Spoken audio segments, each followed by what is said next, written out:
ਤੁਸੀਂ ਸੁਣ ਰਹੇ ਹੋ ਮੈਕਸਿਮ ਗੋਰਕੀ ਦੀ ਕਿਤਾਬ ਮਾਂ ਦਾ 31ਵਾਂ ਅੰਕ। ਉਹਦੇ ਆਉਣ ਤੋਂ ਪਿੱਛੋਂ ਚੌਥੇ ਦਿਨ ਉਹ ਉਹਦੇ ਘਰ ਚਲੀ ਗਈ। ਜਦੋਂ ਗੱਡਾ ਜਿਸ ਉੱਤੇ ਉਹਦੇ 2 ਟਰੰਕ ਲੱਦੇ ਹੋਏ ਸਨ ਬਸਤੀ ਤੋਂ ਬਾਹਰ ਖੇਤਾਂ ਵੱਲ ਮੁੜਿਆ, ਉਹ ਪਿੱਛੇ ਵੱਲ ਮੁੜੀ ਅਤੇ ਉਹਨੇ ਅਚਾਨਕ ਅਨੁਭਵ ਕੀਤਾ ਕਿ ਉਹ ਉਸ ਥਾਂ ਨੂੰ ਸਦਾ ਲਈ ਛੱਡ ਕੇ ਜਾ ਰਹੀ ਹੈ ਜਿੱਥੇ ਉਹਨੇ ਆਪਣੀ ਜ਼ਿੰਦਗੀ ਦਾ ਇੱਕ ਹਨੇਰਾ ਅਤੇ ਔਖਾ ਹਿੱਸਾ ਕੱਟਿਆ ਸੀ ਅਤੇ ਜਿੱਥੇ ਉਹ ਇੱਕ ਹੋਰ ਹਿੱਸੇ ਵਿੱਚ ਦਾਖਲ ਹੋਈ ਸੀ, ਨਵੀਆਂ ਖੁਸ਼ੀਆਂ ਅਤੇ ਦੁੱਖਾਂ ਨਾਲ ਭਰਪੂਰ, ਜਿਸ ਕਾਰਨ ਦਿਨ ਛੇਤੀ ਲੰਘ ਜਾਂਦੇ। ਆਪਣੀਆਂ ਅਸਮਾਨ ਵੱਲ ਵੱਧਦੀਆਂ ਚਿਮਨੀਆਂ ਨਾਲ ਕਾਰਖਾਨਾ ਧੁਆਖੀ ਧਰਤੀ ਉੱਤੇ ਕਿਸੇ ਬਹੁਤ ਵੱਡੇ ਲਾਲ ਮੱਕੜੇ ਵਾਂਗ ਛੜਿਆ ਹੋਇਆ ਜਾਪਦਾ ਸੀ। ਇਹਦੇ ਦੁਆਲੇ ਕਿਰਤੀਆਂ ਦੇ 1 ਮੰਜ਼ਲੇ ਮਕਾਨਾਂ ਦੇ ਝੁੰਡ ਸਨ। ਉਹ ਆਪੋ ਵਿੱਚ ਜੁੜੇ ਹੋਏ ਸਨ, ਭੂਰੇ ਅਤੇ ਦਬਕੇ ਹੋਏ।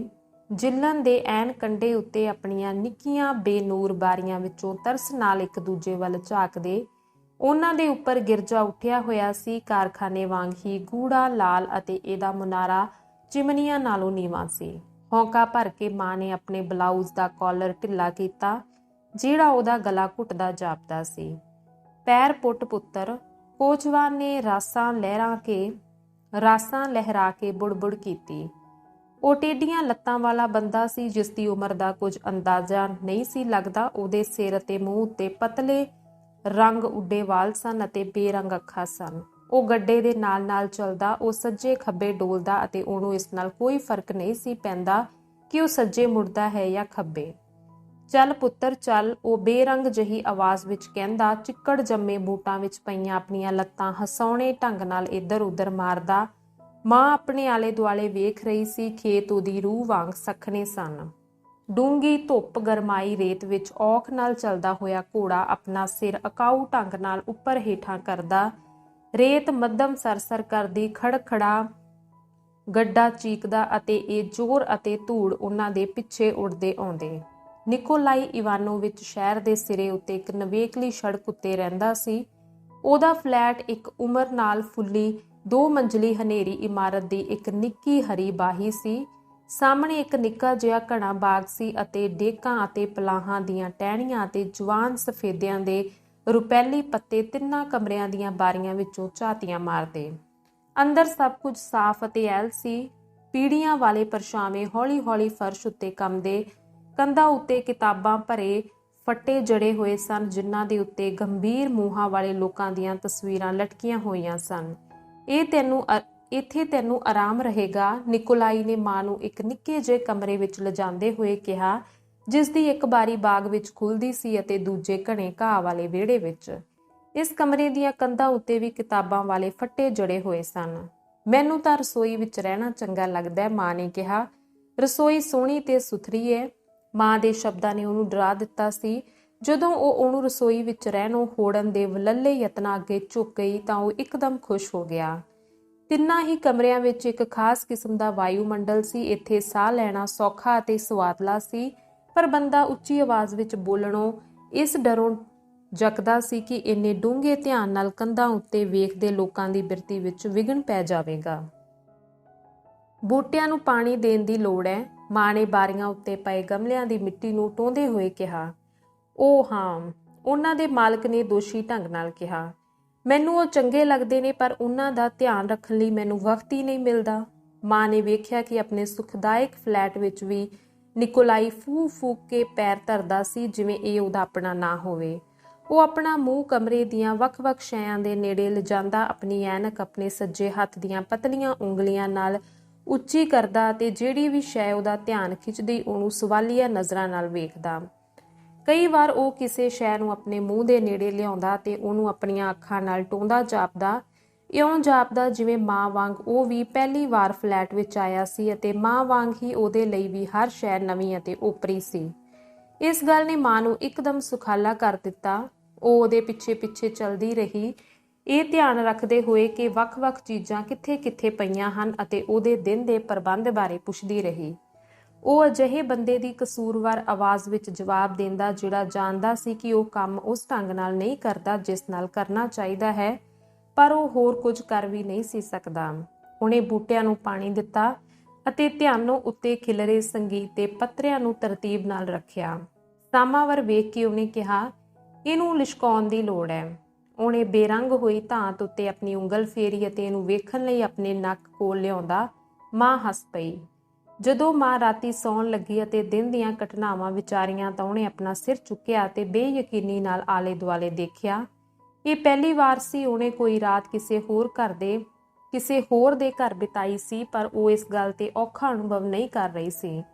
ਉਹਨੇ ਫਿਕਰਮੰਦੀ ਨਾਲ ਨਿਕੋਲਾਈ ਬਾਰੇ ਸੋਚਿਆ ਤੇ ਉਹਦੇ ਰੋਮ ਵਿੱਚ ਇਹ ਇੱਛਾ ਜਾਗ ਪਈ ਕਿ ਉਹ ਉਹਦੇ ਲਈ ਕੁਝ ਸੁਖਾਵਾਂ ਕੰਮ ਕਰੇ, ਉਹਨੂੰ ਸਨੇਹ ਵਿਖਾਏ ਜਿਹੜਾ ਨਿਕੋਲਾਈ ਦੇ ਜੀਵਨ ਵਿੱਚ ਨਿੱਘ ਅਤੇ ਆਰਾਮ ਭਰ ਦੇਵੇ।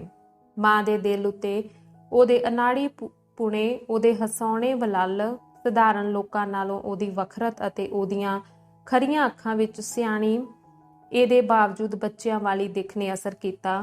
ਫਿਰ ਉਹਦਾ ਮਨ ਆਪਣੇ ਪੁੱਤਰ ਵੱਲ ਚਲਾ ਗਿਆ ਅਤੇ ਇੱਕ ਵਾਰ ਫਿਰ 1 ਮਈ ਦੀਆਂ ਘਟਨਾਵਾਂ ਉਹਦੀਆਂ ਅੱਖਾਂ ਸਾਹਮਣਿਓਂ ਲੰਘੀਆਂ। ਹੁਣ ਉਹ ਨਵੀਆਂ ਆਵਾਜ਼ਾਂ ਨਾਲ ਭਰੀਆਂ ਸਨ, ਉਹਨਾਂ ਨੂੰ ਨਵੇਂ ਅਰਥਾਂ ਦੇ ਖੰਭ ਲੱਗੇ ਹੋਏ ਸਨ। ਉਸ ਦਿਨ ਦੇ ਗਮ ਵਿੱਚ ਕੋਈ ਖਾਸ ਗੱਲ ਸੀ, ਜਿਵੇਂ ਉਸ ਦਿਨ ਬਾਰੇ ਸੀ। ਇਹ ਗਮ ਸ਼ਿਸ਼ਦਰ ਕਰਨ ਵਾਲੇ ਮੁੱਕੇ ਵਾਂਗ ਸਿਰ ਨੂੰ ਧਰਤੀ ਵੱਲ ਨਹੀਂ ਸੀ ਝੁਕਾਉਂਦਾ। ਇਹ ਘੜੀ ਮੁੜੀ ਕੀਤੇ ਹਮਲਿਆਂ ਨਾਲ ਦਿਲ ਵਿੱਚ ਸ਼ੇਕ ਕਰਦਾ, ਜਿਸ ਨਾਲ ਇੱਕ ਧੀਮਾ ਗੁੱਸਾ ਪੈਦਾ ਹੁੰਦਾ ਜਿਹੜਾ ਝੁਕੀਆਂ ਪਿੱਠਾਂ ਨੂੰ ਸਿੱਧਾ ਕਰ ਦਿੰਦਾ। ਸਾਡੇ ਬੱਚੇ ਦੁਨੀਆ ਵਿੱਚ ਆਪਣੇ ਰਾਹ ਪੈ ਗਏ ਨੇ, ਮਾਂ ਨੇ ਸੋਚਿਆ। ਉਹ ਖੁੱਲੀ ਬਾਰੀ ਵਿੱਚੋਂ ਕਮਰੇ ਵਿੱਚ ਆਉਂਦੀਆਂ, ਬਾਗ ਵਿੱਚ ਪੱਤਿਆਂ ਨੂੰ ਸਰਸਰਾਉਂਦੀਆਂ ਸ਼ਹਿਰ ਦੀਆਂ ਅਣਜਾਣੀਆਂ ਰਾਤ ਦੀਆਂ ਆਵਾਜ਼ਾਂ ਨੂੰ ਸੁਣ ਰਹੀ ਸੀ। ਉਹ ਦੂਰੋਂ ਆਉਂਦੀਆਂ ਥੱਕੀਆਂ ਅਤੇ ਉੱਡੀਆਂ ਅਤੇ ਕਮਰੇ ਵਿੱਚ ਚੁੱਪਚਾਪ ਮਰ ਜਾਂਦੀਆਂ।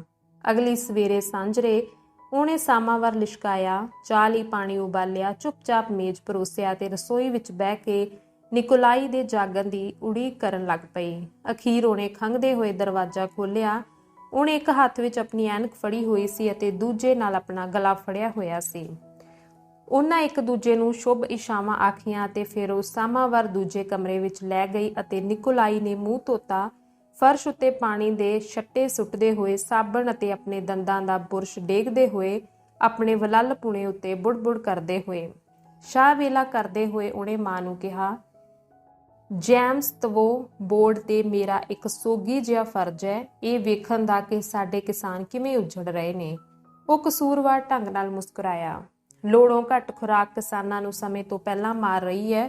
ਉਹਨਾਂ ਦੇ ਬੱਚੇ ਜੰਮਦਿਆਂ ਹੀ ਕਮਜ਼ੋਰ ਹੁੰਦੇ ਨੇ ਅਤੇ ਇਉਂ ਮਰਦੇ ਨੇ ਜਿਵੇਂ ਪਤਝੜ ਵਿੱਚ ਮੱਖੀਆਂ।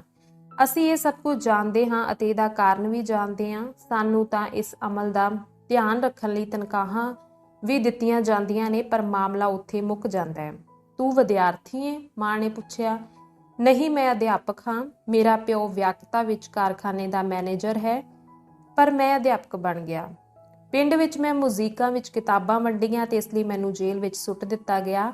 ਆਪਣੀ ਸਜ਼ਾ ਭੁਗਤਣ ਪਿੱਛੋਂ ਮੈਂ ਕਿਤਾਬਾਂ ਦੀ ਇੱਕ ਦੁਕਾਨ ਵਿੱਚ ਵਿਕਰੀ ਦਾ ਕੰਮ ਕਰਨ ਲੱਗ ਪਿਆ, ਪਰ ਆਪਣੀ ਲਾਪਰਵਾਹੀ ਕਾਰਨ ਮੈਂ ਫਿਰ ਜੇਲ੍ਹ ਵਿੱਚ ਸੁੱਟ ਦਿੱਤਾ ਗਿਆ ਅਤੇ ਫਿਰ ਆਰਖਾ ਗੈਲਸਕ ਵਿਖੇ ਜਲਾਵਤਨ ਕਰ ਦਿੱਤਾ ਗਿਆ।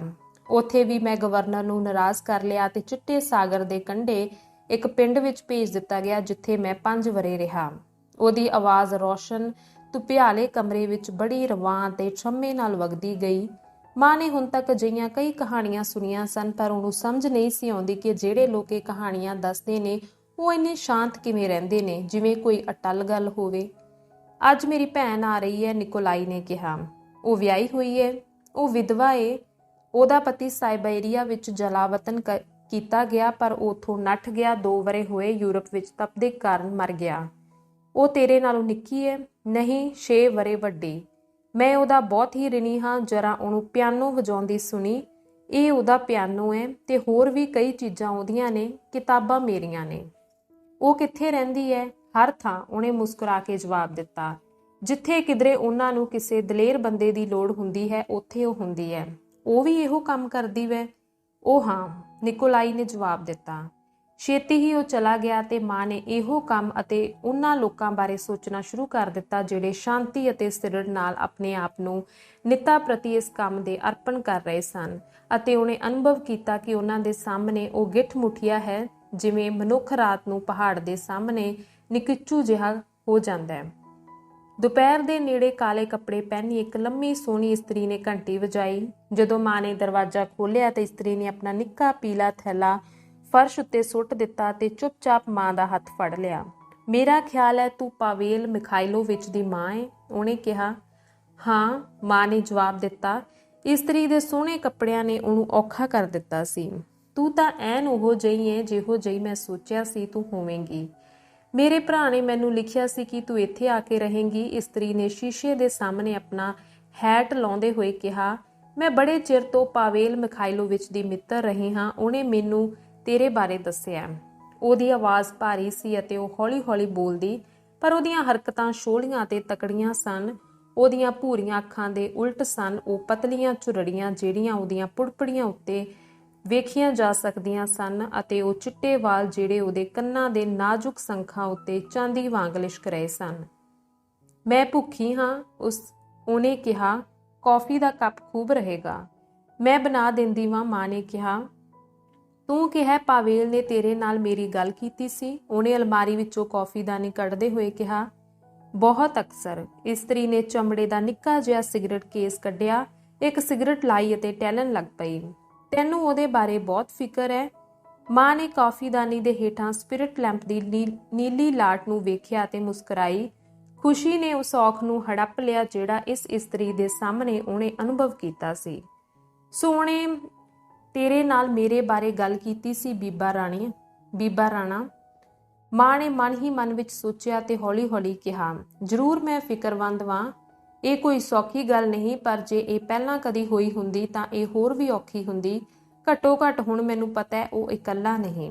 ਇਸਤਰੀ ਦੇ ਮੂੰਹ ਵੱਲ ਵੇਖਦੇ ਹੋਏ ਮਾਂ ਨੇ ਪੁੱਛਿਆ, ਉਹਦਾ ਨਾਂ ਕੀ ਸੀ? ਸੋਫੀਆ, ਜਵਾਬ ਮਿਲਿਆ। ਮਾਂ ਨੇ ਉਹਨੂੰ ਧਿਆਨ ਨਾਲ ਵੇਖਿਆ। ਇਸ ਇਸਤਰੀ ਵਿੱਚ ਕੁਝ ਵਹਾ ਦੇਣ ਵਾਲਾ ਸੀ, ਲਗਭਗ ਲੋੜੋਂ ਵੱਧ ਦਲੇਰ ਅਤੇ ਕਾਲਾ। ਸਭ ਤੋਂ ਵੱਡੀ ਗੱਲ ਇਹ ਹੈ ਕਿ ਉਹ ਸਾਰੇ ਛੇਤੀ ਤੋਂ ਛੇਤੀ ਰਿਹਾ ਹੋ ਜਾਣ, ਸੋਫੀਆ ਨੇ ਭਰੋਸੇ ਨਾਲ ਕਿਹਾ। ਜੇ ਕਿਤੇ ਉਹ ਮੁਕੱਦਮਾ ਛੇਤੀ ਸ਼ੁਰੂ ਕਰ ਦੇਣ, ਜਿਉਂ ਹੀ ਉਹ ਉਹਨਾਂ ਨੂੰ ਜਲਾਵਤਨ ਕਰਨਗੇ, ਅਸੀਂ ਪਾਵੇਲ ਮਿਖਾਇਲੋਵਿਚ ਦੇ ਨੱਠ ਜਾਣ ਦਾ ਬੰਦੋਬਸਤ ਕਰਾਂਗੇ। ਉਹਦੀ ਇੱਥੇ ਲੋੜ ਹੈ।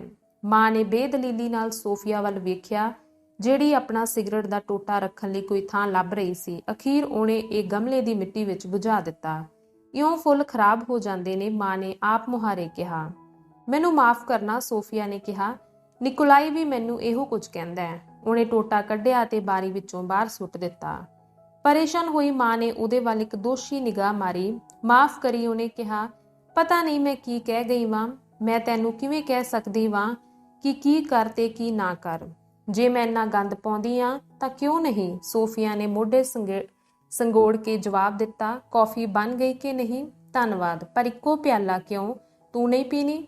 ਅਚਾਨਕ ਉਹਨੇ ਮਾਂ ਦੇ ਮੋਢੇ ਫੜ ਲਏ। ਉਹਦੀਆਂ ਅੱਖਾਂ ਵਿੱਚ ਡੂੰਘੇ ਝਾਕਦੇ ਹੋਏ ਉਹਨੂੰ ਨੇੜੇ ਖਿੱਚ ਲਿਆ। ਸੰਗਦੀ ਪਈ ਏ? ਉਹਨੇ ਪੁੱਛਿਆ। ਮਾਂ ਮੁਸਕਰਾਈ। ਜਦੋਂ ਮੈਂ ਸਿਗਰਟ ਬਾਹਰ ਫੁੱਟ ਪਈ ਤਾਂ ਮੈਂ ਸੰਗਣੋਂ ਕਿਵੇਂ ਰੁਕ ਸਕਦੀ ਵਾਂ? ਪਰ ਤੂੰ ਆਪੇ ਵੇਖ। ਉਹਨੇ ਆਪਣੀ ਹੈਰਾਨੀ ਲੁਕਾਉਣ ਦਾ ਯਤਨ ਕਰਦੇ ਬਿਨਾਂ ਵਾਅਦਾ ਕੀਤਾ। ਮੈਂ ਹਜੇ ਕੱਲ ਇੱਥੇ ਆਈ ਵਾਂ, ਪਰ ਮੈਨੂੰ ਜਾਪਦਾ ਹੈ ਕਿ ਹੁਣੇ ਹੀ ਮੇਰਾ ਆਪਣਾ ਘਰ ਵੇ। ਮੈਂ ਕਿਸੇ ਗੱਲੋਂ ਨਹੀਂ ਡਰਦੀ। ਜੋ ਮੂੰਹ ਆਉਂਦਾ ਹੈ ਕਹਿੰਦੀ ਵਾਂ। ਐਨ ਇਸੇ ਤਰ੍ਹਾਂ ਹੋਣਾ ਚਾਹੀਦਾ ਹੈ, ਸੋਫੀਆ ਉੱਚੀ ਜਿਹੇ ਬੋਲੀ। ਮੇਰਾ ਸਿਰ ਚਕਰਾ ਰਿਹਾ ਹੈ ਤੇ ਮੈਨੂੰ ਆਪਣਾ ਪਤਾ ਨਹੀਂ। ਮਾਂ ਨੇ ਮੁੜ ਗੱਲ ਸ਼ੁਰੂ ਕੀਤੀ। ਇੱਕ ਸਮਾਂ ਸੀ ਜਦੋਂ ਕਿਸੇ ਬੰਦੇ ਅੱਗੇ ਆਪਣਾ ਦਿਲ ਫੋਲਣ ਲਈ ਮੇਰੇ ਵਾਸਤੇ ਜ਼ਰੂਰੀ ਸੀ ਕਿ ਮੈਂ ਉਹਨੂੰ ਪੂਰੀ ਤਰ੍ਹਾਂ ਜਾਣਾ, ਪਰ ਹੁਣ ਮੇਰਾ ਦਿਲ ਸਦਾ ਖੁੱਲ੍ਹਾ ਵੇ ਤੇ ਮੈਂ ਅਜਿਹੀਆਂ ਗੱਲਾਂ ਕਰਦੀ ਵਾਂ ਜਿਨ੍ਹਾਂ ਦਾ ਮੈਨੂੰ ਪਹਿਲਾਂ ਕਦੀ ਸੁਪਨਾ ਵੀ ਨਹੀਂ ਸੀ ਆਇਆ। ਸੋਫੀਆ ਨੇ ਇੱਕ ਹੋਰ ਸਿਗਰਟ ਲਾਈ ਅਤੇ ਆਪਣੀਆਂ ਸਲੇਟੀ ਅੱਖਾਂ ਦੀ ਨਰਮ ਲੋ ਮਾਂ ਵੱਲ ਮੋੜ ਦਿੱਤੀ। ਤੂੰ ਕਹਿੰਨੀ ਵੇ ਤੂੰ ਇਸ ਗੱਲ ਦਾ ਇੰਤਜ਼ਾਮ ਕਰ ਦੇਵੇਂਗੀ ਕਿ ਉਹ ਨੱਠ ਜਾਵੇ, ਪਰ ਉਹ ਗੁਜ਼ਾਰਾ ਕਿਵੇਂ ਕਰੇਗਾ?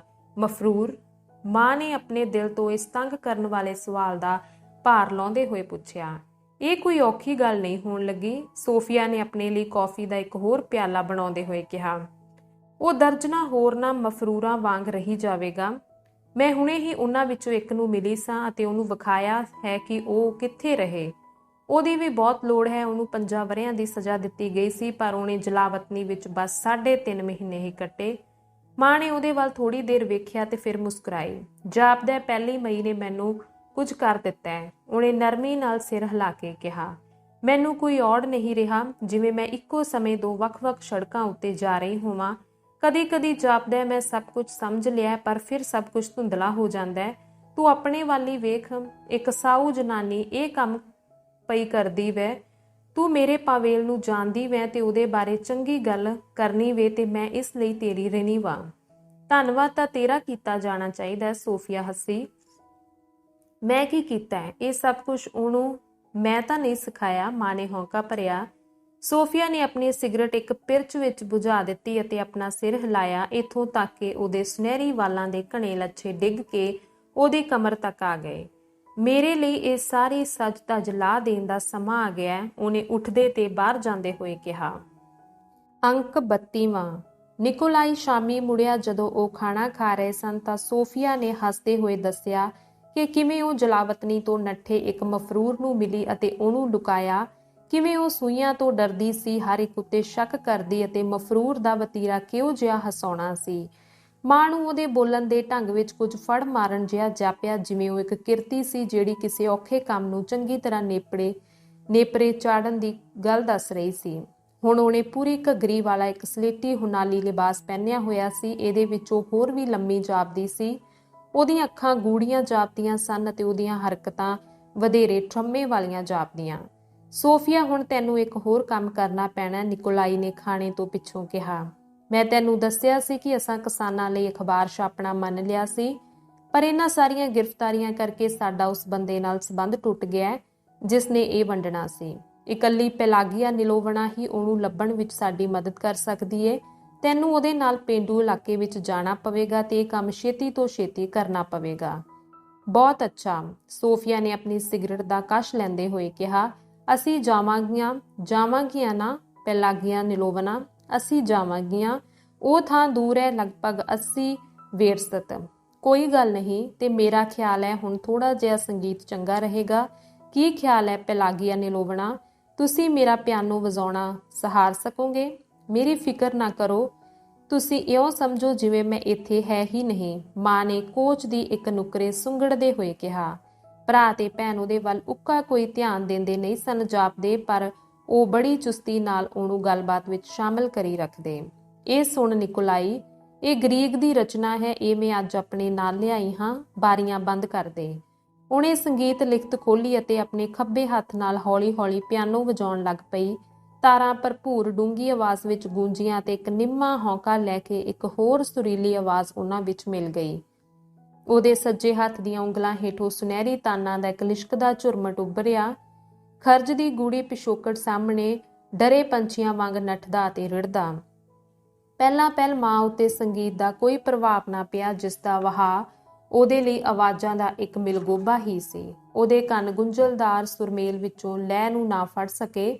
ਸੁਪਨਿਆਲੇ ਢੰਗ ਨਾਲ ਉਹ ਨਿਕੋਲਾਈ ਵੱਲ ਵੇਖਦੀ ਰਹੀ, ਜਿਹੜਾ ਆਪਣੀਆਂ ਲੱਤਾਂ ਆਪਣੇ ਹੇਠਾਂ ਕਰਕੇ ਕੋਚ ਦੇ ਦੂਜੇ ਸਿਰੇ ਉੱਤੇ ਬੈਠਾ ਸੋਫੀਆ ਦੇ ਗੰਭੀਰ ਮੂੰਹ ਵੱਲ ਵੇਖ ਰਿਹਾ ਸੀ, ਜਿਸ ਦੇ ਉੱਤੇ ਸੁਨਹਿਰੇ ਵਾਲਾਂ ਦਾ ਢੇਰ ਸੀ। ਸੂਰਜ ਨਿੱਘੀ ਤਰ੍ਹਾਂ ਸੋਫੀਆ ਦੇ ਸਿਰ ਅਤੇ ਮੋਢਿਆਂ ਨੂੰ ਰੁਸ਼ਨਾਉਂਦਾ ਅਤੇ ਫਿਰ ਸੁਰਾਂ ਉੱਤੇ ਖਿਸਕ ਕੇ ਉਹਦੀਆਂ ਉਂਗਲਾਂ ਨੂੰ ਪਲੋਸਦਾ। ਸੰਗੀਤ ਉੱਭਰਿਆ ਅਤੇ ਕਮਰੇ ਨੂੰ ਭਰ ਦਿੱਤਾ। ਸ਼ੋਪਲੇ ਜਿਹੇ ਮਾਂ ਦੇ ਦਿਲ ਵਿੱਚ ਅੱਪੜ ਗਿਆ। ਕਿਸੇ ਕਾਰਨ ਬੀਤੇ ਦੇ ਹਨੇਰੇ ਟੋਏ ਵਿੱਚੋਂ ਇੱਕ ਬਹੁਤ ਵੱਡਾ ਦੁੱਖ ਉੱਭਰਿਆ, ਜਿਹੜਾ ਚਿਰ ਤੋਂ ਭੁਲਾਇਆ ਹੋਇਆ ਸੀ, ਪਰ ਹੁਣ ਕੌੜੀ ਸਪਸ਼ਟਤਾ ਨਾਲ ਸੁਰਜੀਤ ਹੋ ਕੇ ਸਾਹਮਣੇ ਆਇਆ। ਇੱਕ ਰਾਤ ਉਹਦਾ ਘਰ ਵਾਲਾ ਬਹੁਤ ਦੇਰ ਨਾਲ ਘਰ ਮੁੜਿਆ, ਨਸ਼ੇ ਵਿੱਚ ਧੁੱਤ। ਮਾਂ ਨੂੰ ਬਾਹੋਂ ਫੜ ਕੇ ਉਹਨੂੰ ਬਿਸਤਰੇ ਚੋਂ ਘੜੀਸ ਕੇ ਫਰਸ਼ ਉੱਤੇ ਸੁੱਟਿਆ ਅਤੇ ਉਹਦੀ ਵੱਖੀ ਵਿੱਚ ਠੁੱਡਾ ਮਾਰਿਆ। ਦਫਾ ਹੋ ਜਾ ਇੱਥੋਂ ਕੁੱਤੀਏ, ਮੈਂ ਤੇਥੋਂ ਅੱਕ ਗਿਆ, ਉਹ ਚੀਕਿਆ। ਆਪਣੇ ਆਪ ਨੂੰ ਉਹਦੀਆਂ ਸੱਟਾਂ ਤੋਂ ਬਚਾਉਣ ਲਈ ਉਹਨੇ ਫਰਸ਼ ਉੱਤੇ ਗੋਡਿਆਂ ਭਰ ਹੋਈ ਨੇ ਆਪਣੇ 2 ਵਰ੍ਹਿਆਂ ਦੇ ਪੁੱਤਰ ਨੂੰ ਚੁੱਕਿਆ ਤੇ ਆਪਣੇ ਸਾਹਮਣੇ ਰੱਖਿਆ। ਉਹਦੇ ਹੱਥਾਂ ਵਿੱਚ ਫੜਿਆ ਬੱਚਾ ਰੋਇਆ ਅਤੇ ਹੱਥ ਪੈਰ ਮਾਰਦਾ ਰਿਹਾ ਸੀ, ਨਿੱਘਾ ਅਤੇ ਨੰਗਾ ਅਤੇ ਡਰਿਆ ਹੋਇਆ। ਨਿਕਲ ਜਾ, ਮਖਾਇਲ ਗਰਜਿਆ। ਉਹ ਉਛਲ ਕੇ ਖੜੀ ਹੋ ਗਈ ਸੀ, ਦੌੜ ਕੇ ਰਸੋਈ ਵਿੱਚ ਗਈ ਅਤੇ ਆਪਣੇ ਮੋਢਿਆਂ ਉੱਤੇ ਜੈਕਟ ਸੁੱਟ ਕੇ ਬੱਚੇ ਨੂੰ ਸ਼ਾਲ ਵਿੱਚ ਲਪੇਟ ਕੇ ਅਤੇ ਚੁੱਪਚਾਪ ਰੋਏ ਜਾਂ ਸ਼ਿਕਾਇਤ ਕੀਤੇ ਬਿਨਾਂ ਨੰਗੇ ਪੈਰੀ ਬਸ ਰਾਤ ਦੇ ਕੱਪੜੇ ਅਤੇ ਜੈਕਟ ਪਹਿਨੀ ਘਰੋਂ ਚਲੀ ਗਈ ਸੀ। ਮਈ ਦਾ ਮਹੀਨਾ ਸੀ ਅਤੇ ਰਾਤ ਠੰਡੀ ਸੀ। ਸੜਕ ਦੀ ਮਿੱਟੀ ਉਹਦੇ ਪੈਰਾਂ ਦੀਆਂ ਤਲੀਆਂ ਨਾਲ ਠੰਡੀ ਤਰ੍ਹਾਂ ਚੰਬੜਦੀ ਅਤੇ ਉਂਗਲਾਂ ਵਿਚਕਾਰ ਘੁਸ ਜਾਂਦੀ। ਉਹਦੇ ਕੁੱਛੜ ਚੁੱਕਿਆ ਬਾਲ ਰੋਂਦਾ ਤੇ ਹੱਥ ਪੈਰ ਮਾਰਦਾ। ਉਹਨੇ ਬੱਚੇ ਨੂੰ ਜੈਕਟ ਹੇਠਾਂ ਆਪਣੇ ਪਿੰਡੇ ਨਾਲ ਲਾ ਲਿਆ ਅਤੇ ਉਹਨੂੰ ਚੁੱਪ ਕਰਾਉਣ ਲਈ ਪਿਆਰ ਨਾਲ ਲੋਰੀਆਂ ਦਿੰਦੀ ਸੜਕ ਉੱਤੇ ਨੱਠੀ ਗਈ। ਡਰ ਉਹਦਾ ਪਿੱਛਾ ਕਰ ਰਿਹਾ ਸੀ। ਆਹਾ ਪੌ ਫੁੱਟੀ ਸ਼ਰਮਿੰਦਗੀ ਅਤੇ ਇਸ ਗੱਲੋਂ ਡਰਦੀ ਮਤੇ ਕੋਈ ਉਹਨੂੰ ਅੱਧ ਨੰਗੀ ਹਾਲਤ ਵਿੱਚ ਵੇਖ ਲਵੇ। ਉਹ ਜੁੱਲਣ ਵਿੱਚ ਗਈ ਅਤੇ ਐਸਪਨ ਦੇ ਕੁਝ ਜਵਾਨ ਰੁੱਖਾਂ ਹੇਠ ਬਹਿ ਗਈ। ਉੱਥੇ ਉਹ ਬੜਾ ਚਿਰ ਬੈਠੀ ਰਹੀ, ਚੁਪੱਟ ਖੁੱਲੀਆਂ ਅੱਖਾਂ ਨਾਲ ਹਨੇਰੇ ਵਿੱਚ ਘੂਰਦੀ ਊਂਘਦੇ ਬੱਚੇ ਨੂੰ ਅਤੇ ਆਪਣੇ ਦਿਲ ਦੀ ਪੀੜ ਨੂੰ ਸ਼ਾਂਤ ਕਰਨ ਲਈ ਅਕਾਊ ਢੰਗ ਨਾਲ ਲੋਰੀਆਂ ਦਿੰਦੀ। ਆਹਾਹਾ ਆਹਾਹਾ। ਅਚਾਨਕ ਇੱਕ ਕਾਲਾ ਪੰਛੀ ਤੇਜ਼ੀ ਨਾਲ ਉੱਡਦਾ ਲੰਘਿਆ। ਇਹਨੇ ਉਹਨੂੰ ਸਿਥਲਤਾ ਦੀ ਹਾਲਤ ਵਿੱਚ ਤਰਬਕਾਇਆ ਅਤੇ ਖੜਾ ਕਰ ਦਿੱਤਾ। ਠੰਡ ਨਾਲ ਕੰਬਦੀ ਉਹ ਘਰ ਵੱਲ ਮੁੜ ਪਈ, ਮਾਰਾਂ ਅਤੇ ਬੇਇੱਜ਼ਤੀਆਂ ਦੇ ਜਾਣੇ ਪਛਾਣੇ ਡਰ ਵੱਲ। ਅਖੀਰੀ ਖਖੋਲੀ ਗੂੰਜਦੀ ਸੁਰ ਵੱਜੀ। ਠੰਡੇ ਅਵੇਸਲੇ ਹੌਂਕੇ ਨਾਲ ਸੰਗੀਤ ਚੁੱਪ ਹੋ ਗਿਆ। ਸੋਫੀਆ ਆਪਣੇ ਭਰਾ ਵੱਲ ਮੁੜੀ। ਤੈਨੂੰ ਪਸੰਦ ਆਇਆ? ਉਹਨੇ ਹੌਲੀ ਜਿਹੇ ਪੁੱਛਿਆ। ਬਹੁਤ ਜ਼ਿਆਦਾ, ਉਹਨੇ ਜਵਾਬ ਦਿੱਤਾ ਜਿਵੇਂ ਉਹ ਨੀਂਦ ਵਿੱਚੋਂ ਜਾਗਿਆ ਹੋਵੇ। ਬਹੁਤ ਜ਼ਿਆਦਾ। ਉਹਦੀਆਂ ਯਾਦਾਂ ਦੀ ਗੂੰਜ ਮਾਂ ਦੇ ਸੀਨੇ ਵਿੱਚ ਕੰਬੀ, ਜਿੱਥੇ ਕਿ ਚੇਤਨਤਾ ਦੇ ਕੰਢੇ ਇੱਕ ਵਿਚਾਰ ਰੂਪ ਧਾਰ ਰਿਹਾ ਸੀ। ਅਜਿਹੇ ਵੀ ਲੋਕ ਨੇ ਜਿਹੜੇ ਮਿੱਤਰਾਂ ਵਾਲੇ ਅਮਨ ਭਰੇ ਢੰਗ ਨਾਲ ਇਕੱਠੇ ਰਹਿੰਦੇ ਨੇ। ਉਹ ਲੜਦੇ ਨਹੀਂ, ਸ਼ਰਾਬੀ ਨਹੀਂ ਹੁੰਦੇ। ਉਹ ਰੋਟੀ ਦੇ ਹਰ ਟੁਕੜੇ ਲਈ ਖੈਬੜਦੇ ਨਹੀਂ, ਜਿਵੇਂ ਇੱਕ ਹੋਰ ਹਨੇਰੀ ਜ਼ਿੰਦਗੀ ਵਿੱਚ ਲੋਕ ਕਰਦੇ ਨੇ। ਸੋਫੀਆ ਨੇ ਇੱਕ ਸਿਗਰਟ ਲਾਈ। ਉਹ ਬਹੁਤ ਜ਼ਿਆਦਾ ਸਿਗਰਟ ਪੀਂਦੀ ਸੀ, ਲਗਭਗ ਲਗਾਤਾਰ। ਇਹ ਸਵਰਗਵਾਸੀ ਕੋਸਤੀਆਂ ਨੂੰ ਸਭ ਤੋਂ ਚੰਗਾ ਲੱਗਦਾ ਸੀ, ਉਹਨੇ ਕਿਹਾ। ਉਹਨੇ ਜ਼ੋਰ ਦਾ ਸੂਟਾ ਲਾਇਆ, ਫਿਰ ਸੁਰਾਂ ਵੱਲ ਮੁੜੀ ਅਤੇ ਇੱਕ ਕੋਮਲ ਦਰਦ ਭਰੀ ਸੁਰ ਛੇੜੀ। ਉਹਦੇ ਲਈ ਵਜਾਉਣਾ ਮੈਨੂੰ ਕਿੰਨਾ ਚੰਗਾ ਲੱਗਦਾ ਸੀ। ਉਹ ਕਿੰਨਾ ਕੋਮਲ ਭਾਵੀ ਸੀ, ਹਰ ਗੱਲ ਦਾ ਹੁੰਗਾਰਾ ਭਰਦਾ। ਉਹਦਾ ਦਿਲ ਡੁੱਲ ਡੁੱਲ ਪੈਂਦਾ। ਉਹ ਜ਼ਰੂਰ ਆਪਣੇ ਘਰ ਵਾਲੇ ਬਾਰੇ ਸੋਚ ਰਹੀ ਹੋਵੇਗੀ, ਮਾਂ ਨੇ ਸੋਚਿਆ ਤੇ ਮੁਸਕਰਾ ਕੇ। ਉਹਨੇ ਮੈਨੂੰ ਕਿੰਨੀ ਖੁਸ਼ੀ ਦਿੱਤੀ। ਸੋਫੀਆ ਨੇ ਨਰਮੀ ਨਾਲ ਗੱਲ ਜਾਰੀ ਰੱਖੀ। ਗੱਲ ਕਰਦੇ ਕਰਦੇ ਉਹ ਸੁਰਾਂ ਦੀਆਂ ਮੱਧਮ ਆਵਾਜ਼ਾਂ ਆਪਣੇ ਵਿਚਾਰਾਂ ਨਾਲ ਮਿਲਾਈ ਗਈ। ਉਹਨੂੰ ਜਿਉਣਾ ਆਉਂਦਾ ਸੀ। ਹਾਂ, ਉਹਨੂੰ ਜ਼ਰੂਰ ਆਉਂਦਾ ਸੀ। ਨਿਕੋਲਾਈ ਆਪਣੀ ਦਾੜੀ ਪਲੋਸਦਾ ਹੋਇਆ ਸਹਿਮਤ ਹੋਇਆ।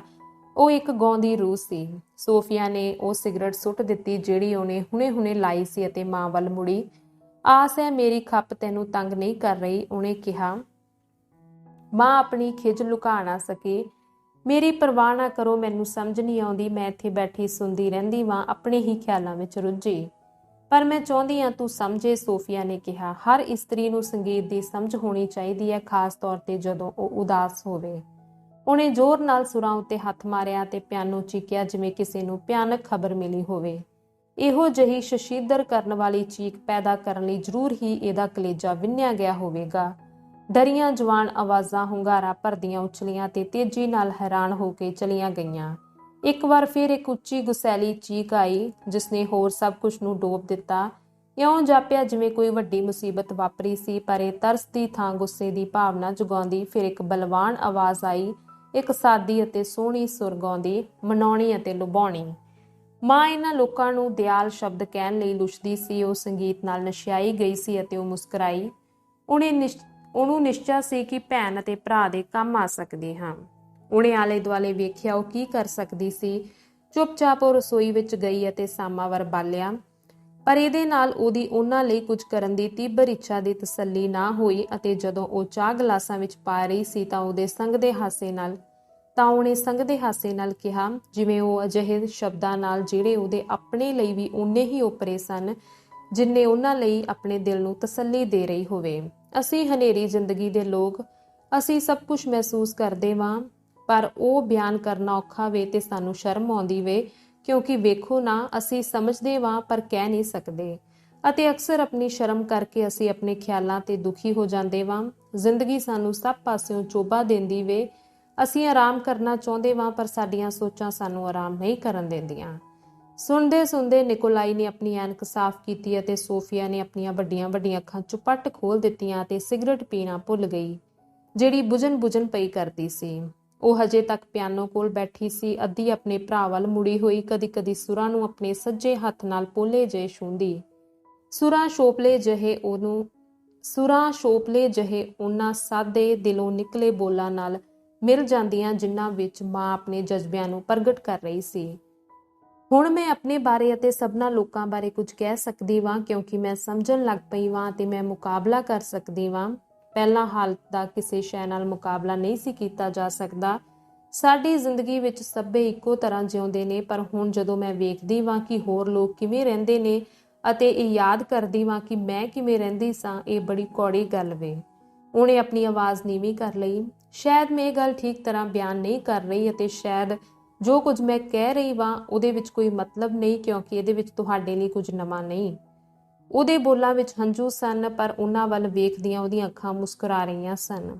ਮੈਂ ਆਪਣਾ ਦਿਲ ਖੋਲ੍ਹ ਕੇ ਤੁਹਾਡੇ ਸਾਹਮਣੇ ਰੱਖਣਾ ਚਾਹੁੰਦੀ ਵਾਂ, ਉਹਨੇ ਕਿਹਾ। ਮੈਂ ਚਾਹੁੰਦੀ ਵਾਂ ਤੁਸੀਂ ਉਹ ਸਭੇ ਚੰਗਿਆਈਆਂ, ਉਹ ਸਾਰੀ ਖੁਸ਼ੀ ਸਮਝ ਲਓ ਜਿਹੜੀ ਮੈਂ ਤੁਹਾਡੇ ਲਈ ਮੰਗ ਰਹੀ ਵਾਂ। ਅਸੀਂ ਜ਼ਰੂਰ ਹੀ ਜਾਣਦੇ ਹਾਂ, ਨਿਕੋਲਾਈ ਨੇ ਹੌਲੇ ਜਿਹੇ ਕਿਹਾ। ਜਾਪਦਾ ਸੀ ਉਹ ਆਪਣੀ ਲੋਚਨਾ ਪੂਰੀ ਨਹੀਂ ਸੀ ਕਰ ਸਕਦੀ ਅਤੇ ਉਹਨਾਂ ਨੂੰ ਉਹ ਗੱਲਾਂ ਦੱਸ ਗਈ ਜਿਹੜੀਆਂ ਉਹਦੇ ਲਈ ਨਵੀਆਂ ਸਨ ਅਤੇ ਬੇਹਿਸਾਬ ਮਹੱਤਤਾ ਵਾਲੀਆਂ ਸਨ। ਉਹਨੇ ਉਹਨਾਂ ਨੂੰ ਆਪਣੀ ਕੌੜੀ ਜ਼ਿੰਦਗੀ ਅਤੇ ਸਬਰ ਨਾਲ ਸਹਾਰੇ ਦੁੱਖਾਂ ਬਾਰੇ ਦੱਸਿਆ।